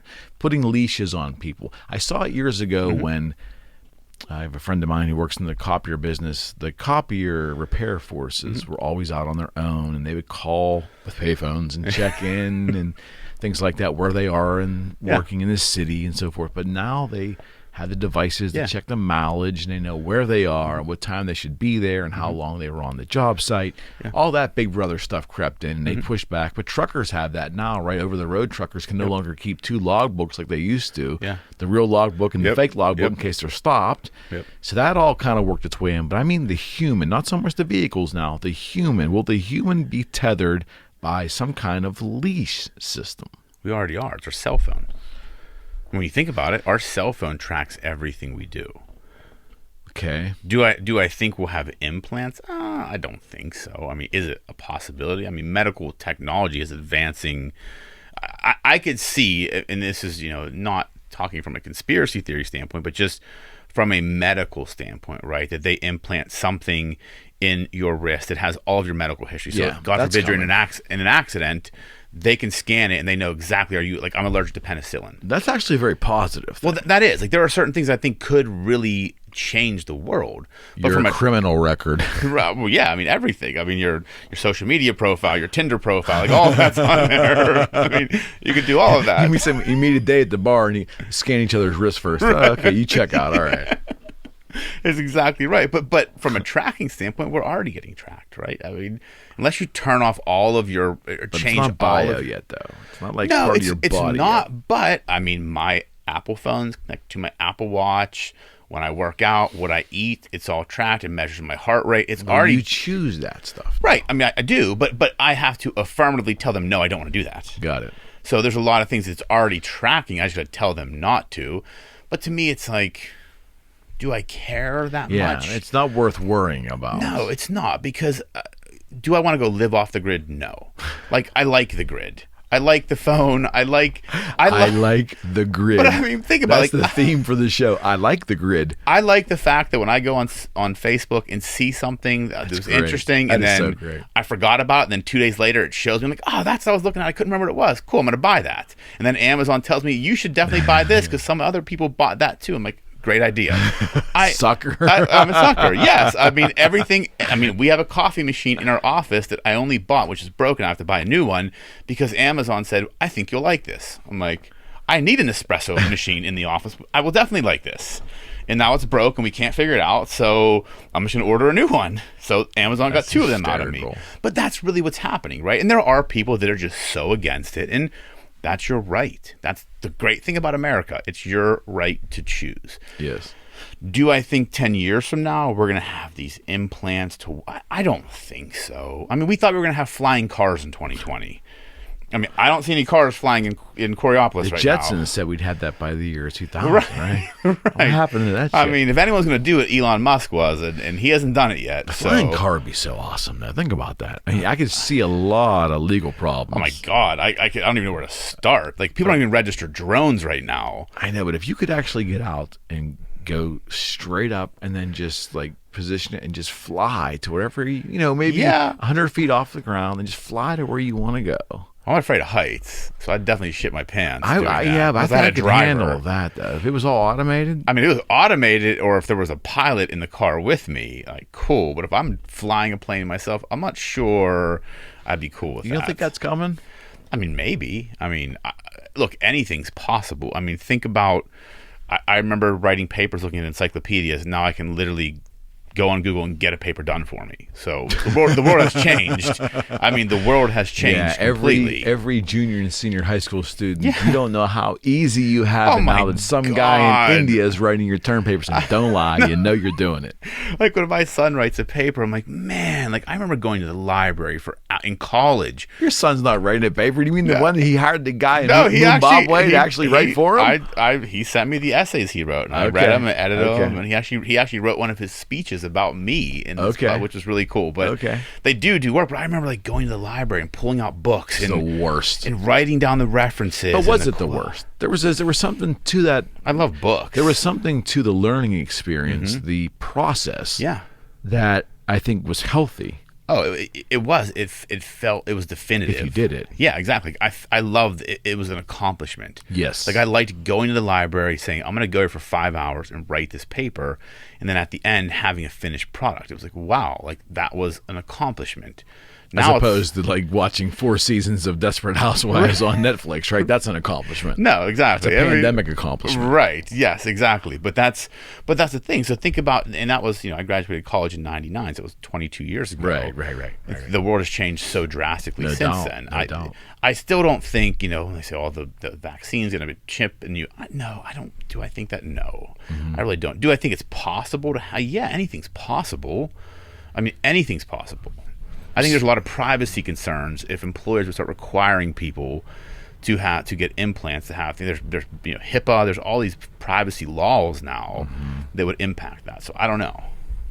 It's interesting. Yeah, because that privacy concerns and those HIPAA laws are going to be butting up against can the businesses function profitably if the people aren't there. Yeah. Well, here's the thing. I think a lot of businesses have realized that remote workers are a lot better. They're more productive. A lot of my clients that I've spoken to, they're larger companies that have went remote, have gotten so much more productivity out of it. Because think about it, right? I'm thinking of one client in particular, when they're in the office, the culture's not that great. They don't like the office culture. So they're working at 70% efficiency. Because they're just pissed off to be there. It's a drudgery. And then you're finding excuses to talk, to mingle, to go to lunch. When people are working from home, they're typically working, and then they're not working. And they're in that 8-hour window, they're 120% productive compared to 70% productive. So companies are seeing they're getting more work done with a remote workforce. Now they're cutting real estate costs. They're removing. So the commercial market's going to change, I think. And they're realizing they don't need as big a workforce. Like having to lay people off, they're realizing they can, a company that was operating with 20 people in an office can now run that same company with 15 people remote. It's an interesting dynamic. Not every company, but I am seeing it quite frequently. You think we were headed there anyways, but the pandemic just sped up the process. I do think that. I think, do I think we were headed to a full remote workforce? No. I think we were definitely headed to a flex workforce. Because we've gotten to a point where there's, growing up, parents, they went to work 9 to 5, they came home, there wasn't email, there wasn't anything, so your job stopped at 5, and you went back the next day. On the weekends, your job stopped, you went back on Monday. Now, everything's just meshed together. So a lot of companies were looking at, okay, how do we give employees back some balance? Let's let them work from home 2 days a week. So at least they feel they're still working, but they're at home. They can get other things done. They feel a little bit more balance. That was happening anyways. The pandemic just accelerated it. And I think created a 100% remote workforce as opposed to a 60% remote workforce. That's what I see. So we are we're in March, right? It's March. It's March of 2021 here. So new administration, it seems like maybe kind of somewhat the pandemic is ebbing, and it seems like there's talk of mid to late summer things being back to normal. The Texas Rangers just announced that they're going to let the fans come in at full capacity for Rangers games, which that's a huge thing. A little scary, but it's that's positive, right? Yeah, absolutely. What's your viewpoint on what we're going to expect the next 4 to 6 months? I think I have an interesting viewpoint. I'd like to think so. I do think we're going to start seeing places open up. I think I would bet that in Pennsylvania we'll start seeing restrictions loosen again after St. Patty's Day. I think they'll start, because what I think has happened is new administration came in, and not to talk politics, but there's the right and the left, and I think when the new administration came in, people thought it was going to be very far left. And I think when they came in, Biden's not far left. He's a moderate. He's a moderate. Right. And I think a lot of these blue state governors and blue state, politics realize, like, oh shit, it's not a fully left, we can do whatever we want type administration. So now I think a lot of them never had one of those. No, but I think they were assuming it was going to be because there was such an anti-Trump movement. Yeah. The pendulum would swing all the way. Yeah, but now I think they're starting to see, well, wait a minute, it didn't swing that far. We've got to start fending for ourselves. And we've got to get, maybe we're not going to get all the bailouts that we need. So now we got to open up quicker because the government's not going to give us everything we thought they were going to give us. Now we need to figure shit out for ourselves.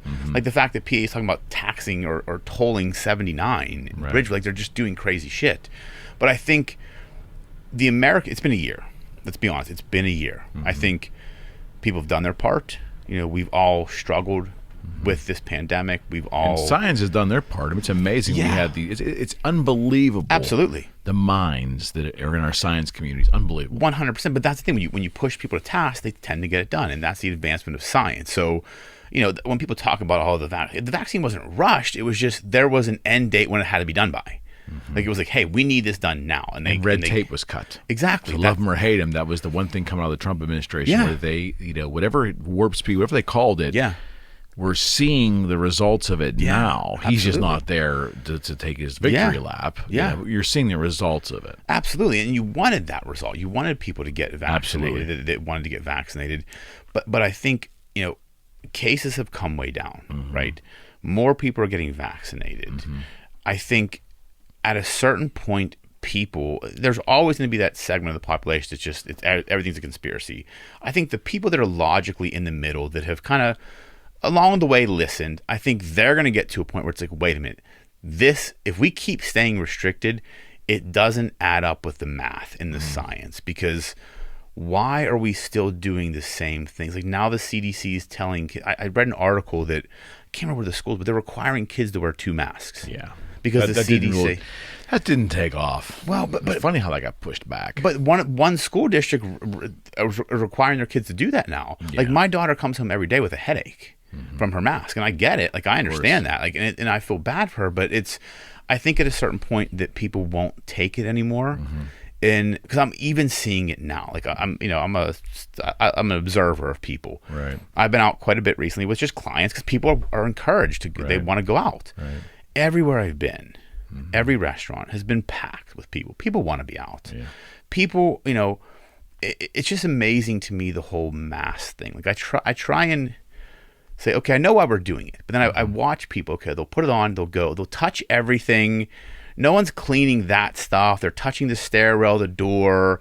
It's just we're doing it because we're told to do it, but what is it actually doing compared to everything else? So this is what I think is going to happen. Here's a prediction for you. Okay.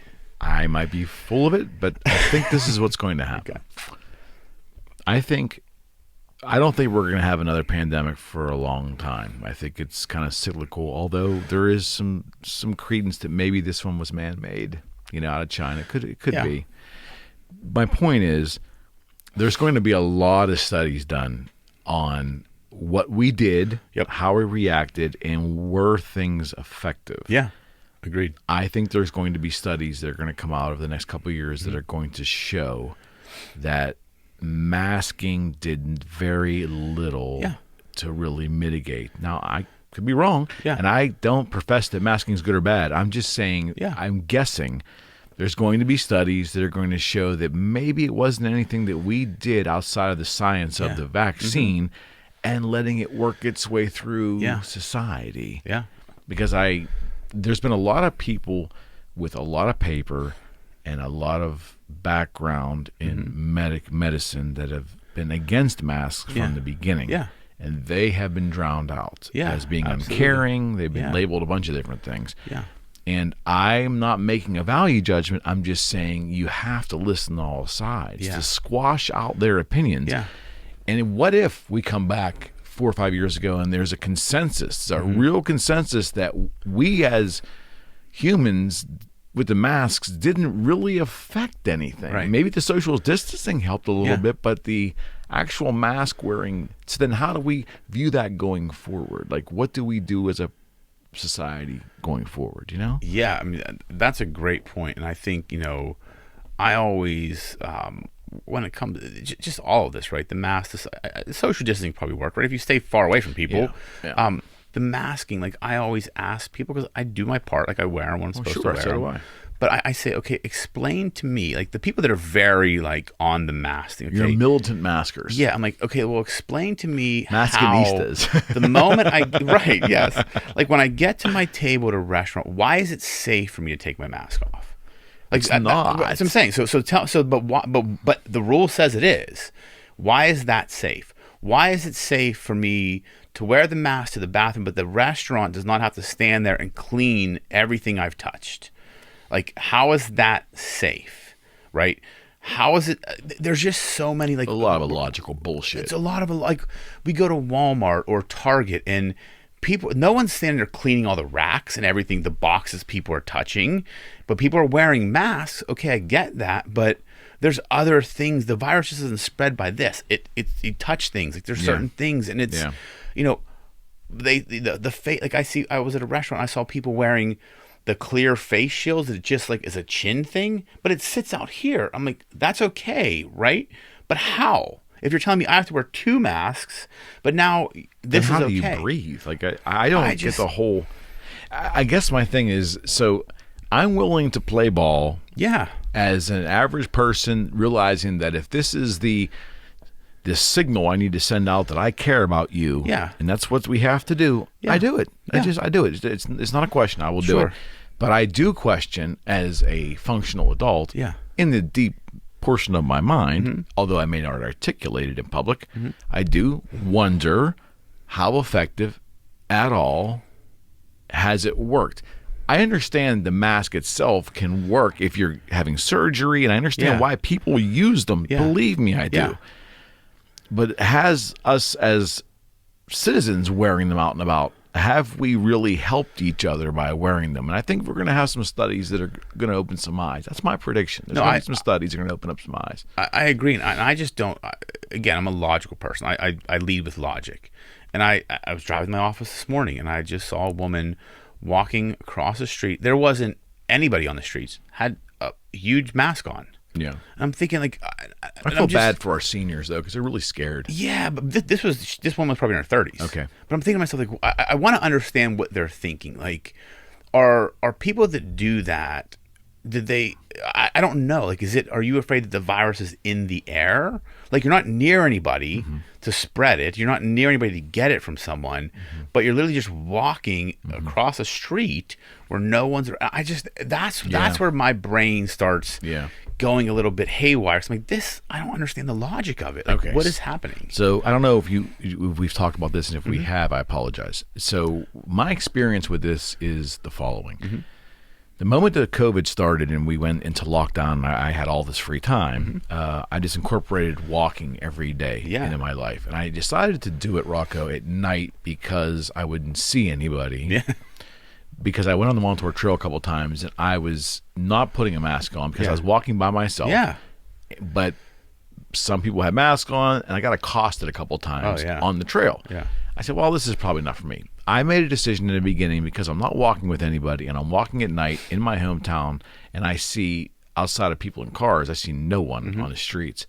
There's no reason for me to wear a mask. Right. Sure. Even last summer when it was, last spring or last fall when it got really bad. Yeah. I'm still not near anyone. Right. Yeah. Absolutely. But once in a while, somebody, even at 11:30, 12 o'clock at night, will stop in their car and accost me for not wearing a mask. Really? Or if I do see someone coming down the sidewalk, they will, I don't have a mask, they'll say something, or they'll cross the street to get away from me, or, and I generally will cross the street too, to be fair to people. Yeah. But man, like I was not wearing that mask, not to be belligerent and not for no political reason. I mean, I could care less about that shit. Yeah. I couldn't breathe walking at a fast pace for like 90 minutes. Right. I'm out of breath, Not so much anymore, but I was originally. My point was, it was very uncomfortable to breathe through a mask as I exercised. I wasn't going to wear them. But man, every once in a while, and I'm still getting that shit. I'm still getting those kind of comments from people at midnight. It's crazy. And it is so frustrating because, this whole like, well, how you're being selfish and you're, but flip it around. Well, aren't you also being selfish by telling me that I have to believe what you believe? Like, it's like no one wants to look at it from the other perspective. And we get into these debates with people. It's like, well, you're mad at me because I'm not wearing a mask, but that means that you're mad because I don't believe what you believe. And isn't that selfish? Well, why should I believe? What if I've been vaccinated? But you are wearing a mask, right, where you are required to wear a mask. You are doing the civil thing. You're not being belligerent. Yes. But just because you're wearing one doesn't mean I wear them because the law says it. Well, the companies that I'm working with, or especially as a realtor, we're required to do it. I play the game. Absolutely. But you ask my personal opinion, do I think it's helping? I don't know. No. I have my doubts. And what frustrates me about this whole argument, it's like, okay, take smoking. Like, what if I was walking by someone that's smoking, was belligerent with them? There's no way I could do that. I get accosted, right? But that is proven to kill people. But you can't say something about that. I'm not talking bad about smokers, but I'm like, but now people are accosting others for choosing not to wear a mask because they can't breathe because of a virus that 99.9% survival rate. We kind of know what it does now, and we're kind of on the back end of this. Yep. Like, we have to get better as a society. We have to be tolerant of others. Right. And that's where like I said, I'm like you. Like, I play ball. Like, do I think they work? I'm not a doctor. I'm not a scientist. Right. I've heard both sides. I understand both sides. I don't have a judgment one way or the other. But you err on the side of being courteous. Yeah, exactly. Like, I'm a decent human being, you know. But if I'm not near anybody, I'm not going to put a mask on because I want to be able to breathe fresh air. Like, I want to be able to. When I see people driving in their cars with a mask on, I just, not to sound like an asshole, but I think to myself, Why? What are we doing? Like, why? And I hope to God that 2 or 3 years from now, we as Americans look back on this time of our lives and all the shit that's happened, the just ridiculousness, that we look back and say, what the fuck were we doing? Because, I mean, there are things that I listen to, about, like, kids and allowing them to pick, like, genders and, like, just so much shit happening in the world right now that I'm like, I feel like we've lost our collective mind, or this is like one big April Fool's matrix that we're in, and that in a couple years we're going to wake up and get back to what this country's really about. This is the greatest fucking country on the planet. Let's be honest. And we complain about a lot of shit in this country, but people that complain about, I've been to India. I've seen poverty. I've seen the shit. Like, I've been to the Middle East. I've seen places. I don't want to live anywhere other than America. And the fact that we complain about certain things, it's just like, come on. We live in the best place. That we were blessed to be born here. People were at our border wanting to get in. Right. Like, what does that tell you? I don't see anybody at the border of Guatemala is trying to get in there. No, you don't see anybody trying to run out of our border either. Like, I'm getting the fuck out of America. All these celebrities that said they were going to, where are they? They're all still here. We're still waiting for those yahoos. But that's the thing. Like, we complain about this shit that, yeah, there are problems in this country. Absolutely. Well, there are always going to be problems. Yeah, that's any society. 360 million people living here. And it's society that we know of. Exactly. It's society. We're going to have problems. You can't. There's certain things you will just never be able to completely eradicate. Right. But we have to also take a step back and say, we live in the freest country in the world. Right. And embrace that. Like, we need to all fall back in love with America.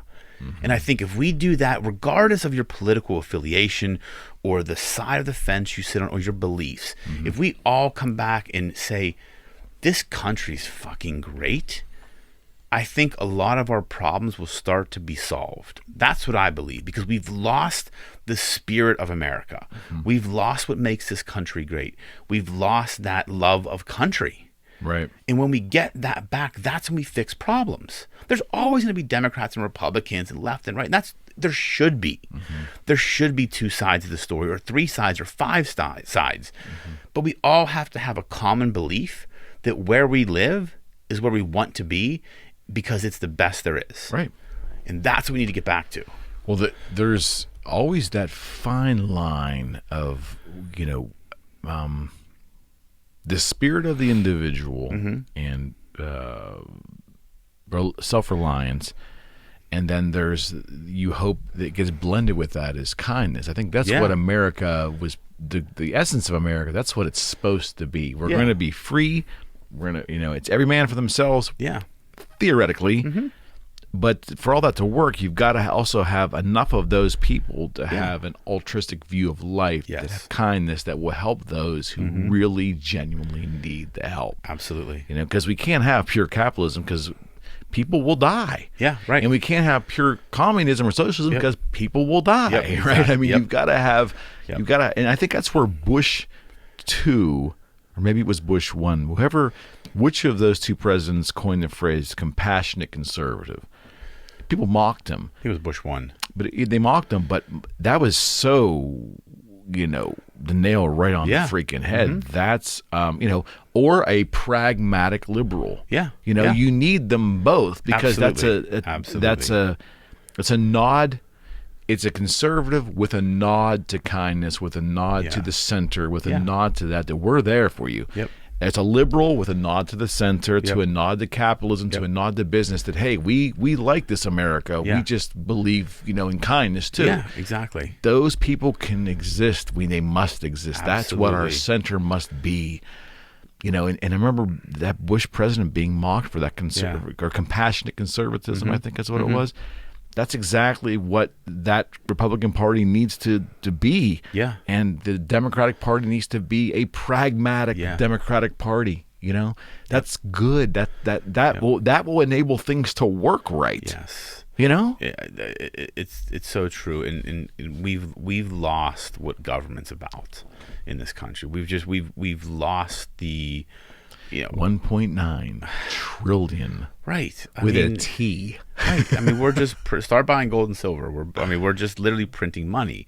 But to me, it's like I believe government has purpose, right? There's fundamental purposes, and I believe interstate commerce, national defense. That's why it was founded in the Constitution, and to help those who can't help themselves. Like that's what the government. It's the backstop. Right. Do I believe the government is here to solve everybody's problems? No. Well, they won't. No, even if we wanted them to, they won't. They won't do it. Our politicians in that scheme, in that system, will not do it. Right. Time and time again. Right. They'll do other things. Yep. But they won't solve the problems. No, that's it. Kick it down the road. They kick it down the road, and like this bill. If you look at the bill, is it really COVID relief? Not really. Like there's so much. None of them are though. And that's the thing. And that's what's frustrating is the narrative given is this is going to do this for people. Yet is going to do those things. That's a small portion of that $1.9 trillion. And the fact that we're just very easily in a few weeks agreeing to spend as a country $1.9 trillion on top of what we've already spent. It's money we don't have. And our kids are going to be stuck paying it. Taxes are going to go up, and we've got to figure out a better way. People need to start taking personal responsibility. Well, here's the thing. Here's the rub. The rub is guaranteed, like every 5-year block going back 100 years, 1.9 trillion. And I can guarantee you this. I would bet the house that 5 or 10 years from now, there will be no significant dent in homelessness. No. There'll be no significant dent in hunger in this country. 2 things that we could fix if we wanted to. Yeah, absolutely we could. There won't be a significant dent. As a matter of fact, I think those problems will probably grow a little bit. Yeah. That is unbelievable to me. Yeah. It's like to spend that wad of money. Yeah. And again, just kick the problem cans down the street. Just keep kicking them down the street and paying lip service to it. They're just, even you, my good friend, if you got elected as representative tomorrow, I would say the same to you. Yeah, I would expect you. Because you're not going to fix anything. No, I would expect you to say that. You're going to get dissolved into that system. You're going to get pushed into the machine. And you could have the greatest intentions in the world, and it doesn't mean that the machine spits you out in 4, 6, or 8 years and you're a bad person. Yeah. It's just that you're just another participant in the machine that's driven by the pursuit of acquiring money at all costs, and then shelling it out to wherever it's going to keep you in office. Yeah, it's about power. It's about power. That's it. And that's it. And the fact that we don't have term limits shows you very simply. We'll never have them. We need them. That's the only way to fix the people problem. who will give them are the people who they would have most affect. Well, I always go back to, okay, do it, you're grandfathered in. If you lose in re-election, then okay, you're out. It's a great concept. But they should do that. Like, just we're going to institute term limits. Everyone in Congress now is not subject to them. If you lose re-election, you're now subject to them. That's what they should do. Great concept. Simple. Let's do that. I've never thought about that. Like, it's a simple fix, but it's true. Like that, and that's the thing. Like, homelessness, poverty, hunger, our vets. Like, how do we have this country that sends billions of dollars in foreign aid? How are we not fixing our problems at home? Like, it breaks my heart to hear any veteran that's struggling because they chose to put their life on the line so we can live in this country.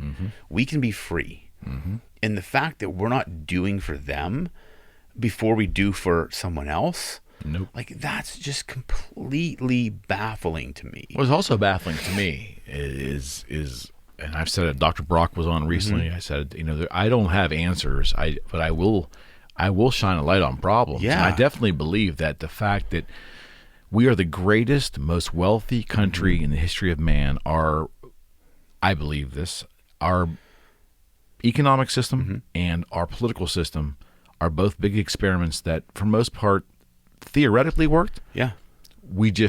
There's so much corruption in the human condition that we've bastardized them. Yeah, absolutely. But we have all this might, yet there are kids in this country, to no fault of their own, they, regardless of their quality of their parenting, they are hungry. Yeah. If we can't feed people, our own people who are here, regardless of demographic, circumstances, that one thing, even beyond having a house for them or a place to live, we can talk about that too, but we just simply can't feed them.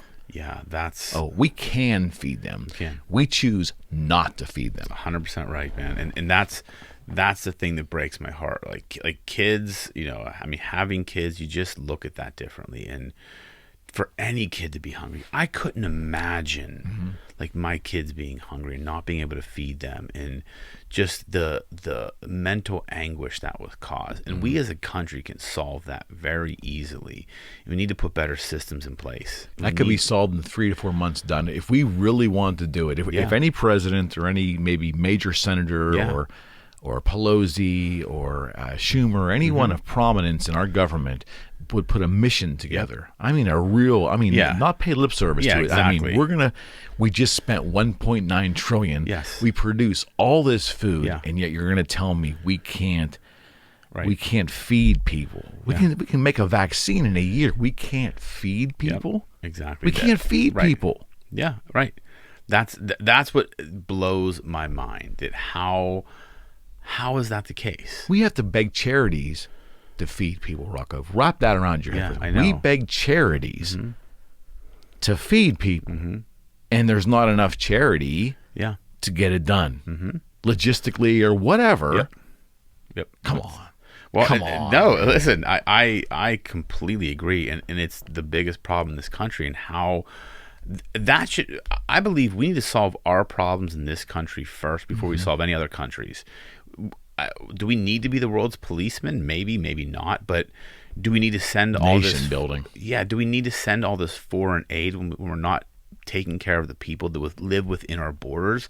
When we're letting more people in the borders, when we can't even take care of the people that we have here? Right. That's what I get frustrated about. I don't care about the whole immigration thing. I mean, that's a whole different topic and discussion, legality of it. But if we're going to open borders to let anybody in, but yet we haven't done what we can to take care of the people in our country. It really is. It isn't hatred toward those coming in. I want them to come in. Absolutely. There's a legal process to do it. Let's do it. Yep. And let's work with that process to figure that out. But before we do any of that, I'm sorry, if you're already here, legal or illegal, if you're already here, you got to be fed. Absolutely. You got to find a safe place. You got to be.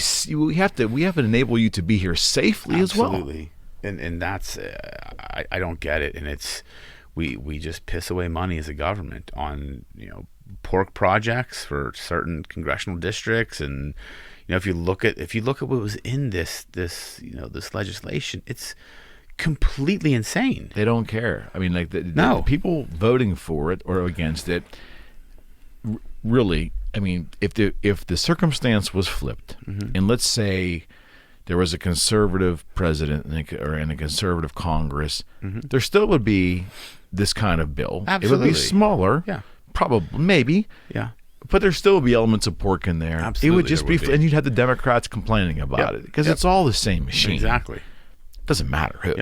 But that bill is so overwhelming to the average citizen. They already know it's effed. But there may be a sliver of hope that some of that aid might reach me, maybe. So maybe I'm praying, oh my God, maybe I'll get something out of it. They're willing to be okay with it. Like, oh, rah, they're helping me out. It's unbelievable. Open your eyes. Well, people don't want to do that. They're like $1,400 checks. We're getting them again. Like, great, this is awesome. I'm like, no, like that's a very small amount compared to what's in that bill. Like, it's unbelievable. But people, we talk about all the time, critical thinking, because the problem right now is if you critically think, you are criticized. Well, you're uncaring. You're going to offend somebody that you're attacking them somehow by not caring. Which is even more crazy to me. I mean, it's like, what's great is like the word indifference is a dangerous word to use when describing oneself. I found this out. I didn't know if I was indifferent on a subject that could label me as uncaring, asshole, oppressor, because I'm indifferent. Not I'm indifferent because I don't have enough knowledge to contribute to the narrative. which is generally why I'm indifferent, because Yep. I don't have enough hours in the day to formulate a good opinion on something. Absolutely. So I'm indifferent. That's my indifference. Yes. But they label you as being indifferent as just being an uncaring asshole. Like I'm expected to have a knowledgeable opinion on every topic on the planet at any point in time, on any conversation, Yes. any television show, anything. Yep. And if you don't, and you say, I just don't have enough information, I don't have an opinion, I'm indifferent. Yeah.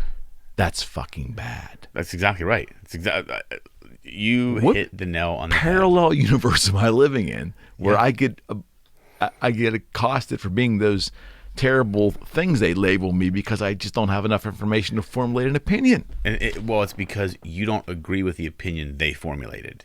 That's where the offense comes in, right? Because think about it this way: if you and I are talking about a subject and we're both indifferent about it, cool, we move on.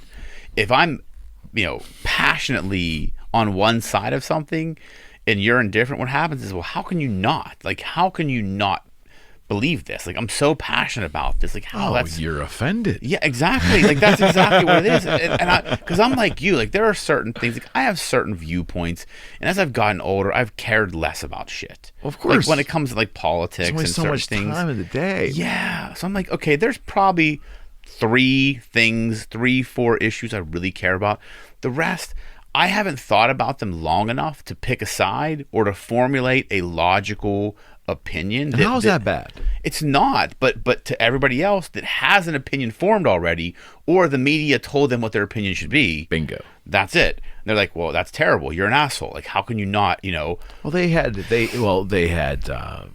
don't know, they had some anchor on CNBC tell them something, or a Fox, or MSNBC, or CNN. Yep. That's how they formed their opinion. Yep. They didn't critically think it through, more than likely. They just grabbed onto a word or a phrase, and they're holding on it, man. And so because they figured out, well, I made up my mind in a minute. You can do the same thing. No, I'm not going to do that. I don't maneuver my life in extremes. No, but they picked one of those. Like I after the Biden speech last night, I said, I'm just curious what the headlines are. I can't remember exactly what they were, but basically, you went to Fox and it was like, Biden's speech was dark and despair. Go to CNN, light at the end of the tunnel for COVID. I'm like, he literally said the same shit, and completely different viewpoints. Of course. It's just like, it's what they want to hear. But literally, if Trump got up there and said the exact same words, Fox would have said, Trump gives hope for the pandemic coming to the end, and CNN would say, Trump is killing more people with vaccines. I'm like, what? Like, it's just, but that's the problem with the media, and it's too many people have attached themselves to a side. Instead of doing the critical thinking and dispelling logic from stuff, they just go to a place, makes sense, that's my opinion. And then when someone they talk to, like you or I, that are indifferent on a topic, and we don't agree with them, we're offensive. Or ask them questions that then they I don't care about certain things. Well, okay, so is it intellectual laziness? Like, the reason I ask that question is, everything's been spoon-fed. Mm-hmm. We've been shown opportunities too easily to grab onto something. Like, to take, I listen to Tucker Carlson. He makes more sense than anybody else. So whatever Tucker says, I'm going with. Right. Okay. If you want Tucker Carlson to run your life for you, then, I hope Tucker's getting paid, because that's a hell of a lot of power there, right? Right. I mean, exactly. Or vice versa. Pick somebody on the left, do the same thing. Yeah. It's like you that's insanity. Yeah. But think about the problem, okay? So when you go to do the research, right? Where do you go to do the research? So they go, it's an echo chamber. They go exactly to whoever leans, whatever tells them what they want to hear. Yeah, that's it. That's exactly right. You research things that make me feel comfortable. Yeah, you research to validate your opinion, not to find the answer. That's the problem. So if you say, I like Tucker, I like what he said, I'm going to go, even if I want to do the critical research, I'm going to find the research that adds up to what I believe already. And I've caught myself doing that. And then I had because it's really hard to find impartial. It's impossible, really. No, I mean, I go to Reuters once in a while, and but even that's got a little I've just come to the point where I'm like, okay, I'll listen to a little bit on both sides. then I just try and take facts and say what makes sense to me. What are the facts, though? Well, that's the thing. I mean, I try and at least dispel as much as I can and just formulate my own opinion based upon my own logic. Whether it's right or wrong, that's for me to determine. And I live my life that way. I've stopped listening to a lot of the media. I've kind of pulled myself because it was becoming toxic. And I'm like, it doesn't make any sense. Like, you're not getting the full story. The fact that, like, what's going on with Governor Cuomo, like, that's so infuriating to me, because if those allegations, like, you got to take those seriously. And if that's truly 6 allegations I mean, how is he still in office when, if that was someone else, they would have burnt down New York? Well, what about is the decision on the care homes no longer relevant? Well, right. I mean, that's exactly right. And it's because the media leans a certain way, and like I even watched the headlines. I'm like, how? Like, this is when it was going on with Supreme Court justices or people on the right. It was like, you got to, and I agree, you believe and listen and try and understand if that truly happened. Like, those stories matter. Of course, like, that should never happen to someone. Of course, they do. And how now all of a sudden, because it was the media darling, the guy that wrote the book on leadership during crisis, that now all these women come out and they're not. Well, it's typical political hypocrisy. Yeah. It's like, and I go back to this reared its head at a point in my life when I started to pay attention to it was when Bill Clinton had the issue with Lewinsky. Yeah. And now the National Organization of Women, a very powerful organization, and by all accounts, a very important organization in the history of women's rights in this country. It took them a long time before they made a statement. Yeah. And that was puzzling to me. Yeah. As probably as a young conservative or as a moderate conservative, like looking at that going, that's really puzzling to me. Yeah. But you have a circumstance here where I think, and the right has the same problems at times, where you get these commentators on these networks who get so embedded with a certain politician, they fawn all over them. Yeah. And didn't help that the governor's brother works there either. Yeah, right. Yep. But now it's a big walk back, a mea culpa, they call it, right? It's a really tough thing to do in their field, to have, but they're going to have to do it. And I'd have more respect for them if they came back and just did it. Of course. Like, it's just call it for what it is. Of course, man. I mean, but and maybe some of them really want to, and maybe the network's not letting them. Yeah, and that's the frustrating part. Then it's not journalism anymore. It's sensationalism, and we know it's not. No, it's not. We know that on either side. No, not at all. But it's that's what still boggles my mind, because I've been following this story, and because look, when the pandemic was going on, like, I liked Cuomo. Like, he's leading. He's being very. He seemed way more competent than De Blasio did in New York City. Oh, 100%. And I mean, his press briefings were great, like factual. Like, here's what's going on, and I'm like, this is a leader. Like, I believe that, but then. To have all this stuff come out, I'm not saying that that's making him a bad leader, but to have all this stuff come out now, and no one's really talking about it in the way they would if it was someone else, certainly, just completely frustrates me, because that's a big problem in America. That's why we have a lot of this divide in the country, because this should be an issue we all agree on. Okay, so this is, I think this is pretty much indisputable. I think it is. If you disagree, sue me. I think it's generally accepted that a liberal way of thinking and living, if you want to brand yourself with that term liberal, Democrats, the old way of looking at the parties is that the Democrats were kindler, gentler, although that was a Republican phrase, but they cared more about the person. Sure.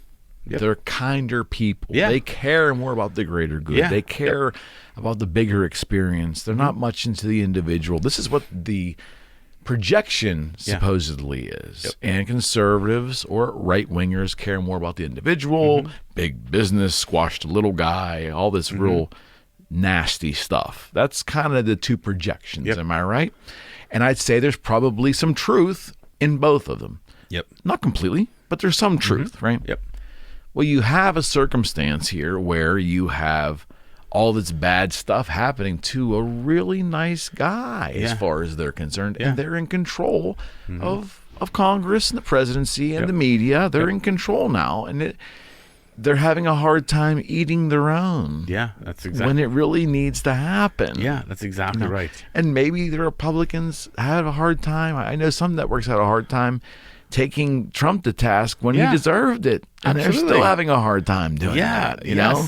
Absolutely. It's just, I think that the liberal mentality is more on the human than it is more on the, I don't know, I don't even want to say money, because there's money on both. Yeah. The liberal mindset is just more about the goodness of people. Yeah. That's what it's supposed to be. So you're giving the man the benefit of the doubt. But at the same time, that's the mindset that is so quick to be offended. Quick to, to let you know when you're doing something wrong, to cancel you out for something you did 30 years ago maybe. So it doesn't make any sense to me that with all these different groups, these rights groups within their party and that mindset, they're not dealing with their problem. Right, because that's their guy. When it was like Brett Kavanaugh for Supreme Court, we've got to believe everybody. Like it was a totally different statement from them. Like giving Cuomo the benefit of the doubt to me is just like, come on, that's hypocrisy. Like regardless of political affiliation, it should be. I mean, it should be hypocrisy. I mean, because regardless of political affiliation, but that matters big time in this country. It's this is something. Sexual abuse or sexual harassment is not something we should take lightly. Everyone in America, be tolerated. No, not at all. And everyone in America should be agreeing that this is wrong and it needs to be investigated. They're starting to agree. And if this happened to 6 women and they're he needs out of office, it shouldn't matter what side of the aisle you're on. Like that's a common thing that you just don't. How is this even becoming a discussion?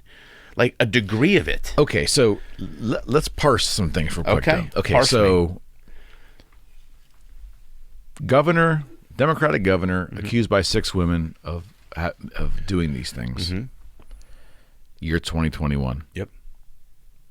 That pressure on any public figure, regardless of party, that pressure has been enough for the last 15 to 20-ish years, enough to get them out of public life. Maybe before the 20 years prior, 6 women come and have those things. Yeah. That isn't enough. At that time, there was the following concept. You're innocent until proven guilty. Yeah, okay. And we would lean more on the law than public opinion before we forced people out of public life. I'm not saying one's right or wrong. I'm making an observation. Opinion matters today. Public opinion way more than it ever did 20, 30, 40 years ago. Yep. Because there was always rumors of Kennedy and other things going on and Reagan and there was, but 6 women accusing someone in the year 1995 didn't hold the same weight that it holds today. Isn't that interesting? Well, I'm not saying one's right or wrong. I'm just saying they're different. Well, completely different, because I mean, and this is what I see. This is my perspective. Okay. Yes, the legal system is you're innocent until proven. If you're criminal charges, you're innocent until proven guilty. Right. Every person. Hopefully, that's still the same today. Well, right, but every victim has their day in court. Every accused has their day in court.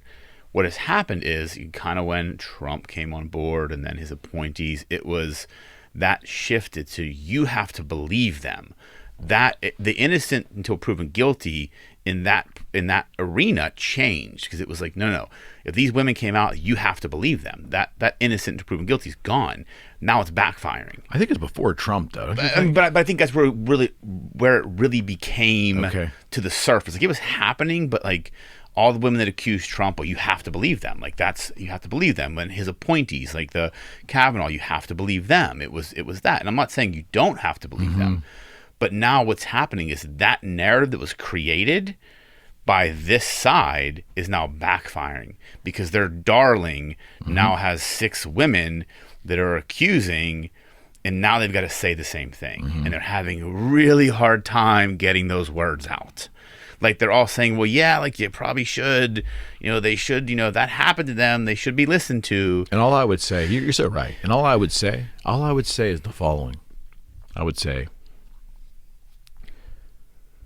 Jennifer Flowers, Paula Jones. Yeah. Yep. They sure weren't believed, were they? Right. Yeah. Their lives were ruined, weren't they? Right. Yep. Yeah. Exactly. They were threatened. Yep. No one believed them. Yeah, exactly. Nothing happened to the man. Yep. It's a toxic environment. I just see a different... Now, maybe the response would be that, well, we've grown as a society. We're taking women more seriously, which I think that's all great. Yeah. It is, if it's even-handed. Right. If everything is even-handed, and if you're truly doing that, in an even-handed way, then we're doing the right thing for women, which I believe it is, then I'd be like, wow, then that makes sense to me. Yeah. But being selective about it doesn't make any sense. And all I have to do is go back 25 years to Clinton and wonder why those accusers who had all kinds of evidence, they were thrown out with the bathwater and their lives were ruined. In Lewinsky's life, they tried to ruin her life too, until she became a media darling decades later, right? Yep, exactly. I'm just saying, yes, we've progressed as a society, but have we progressed in a manner all the time that makes sense? No. And we can't have selective outrage, see? No. And that's a great way to put selective outrage. But that's the problem. Like when it shifted to like believing all the women, like I get that, and we should, but we also have to go through the legal process. And so when you created that narrative that like we're going to believe the accusers before we believe before the accused even gets to say their piece, well, it's a dangerous society. That's dangerous, and that's where we got, and that's where it went with like Trump and all his people, and now it's happening to someone on the other side. And that's a hard pill for them to swallow. The pill that they've created. It shouldn't be. No, exactly. And that's my problem. It's like, if you wouldn't have started it over here, then I understand here there's a process we go through. Investigation, everybody gets their day in court. That's what it should be. But if you're going to hold one side to task, you got to hold the other side to task. Well, too. even go back to I mean, there's never been an equal disbursement of I don't know, outrage. Just go back to Clarence Thomas. Yeah, he almost wasn't a Supreme Court justice because there was a woman who said, and she very well could have been telling the truth. I don't know. But you took an accusation of Clarence Thomas talking about a pubic hair on a can of Coke. Yeah, and you almost kept him. Out of the Supreme Court, right?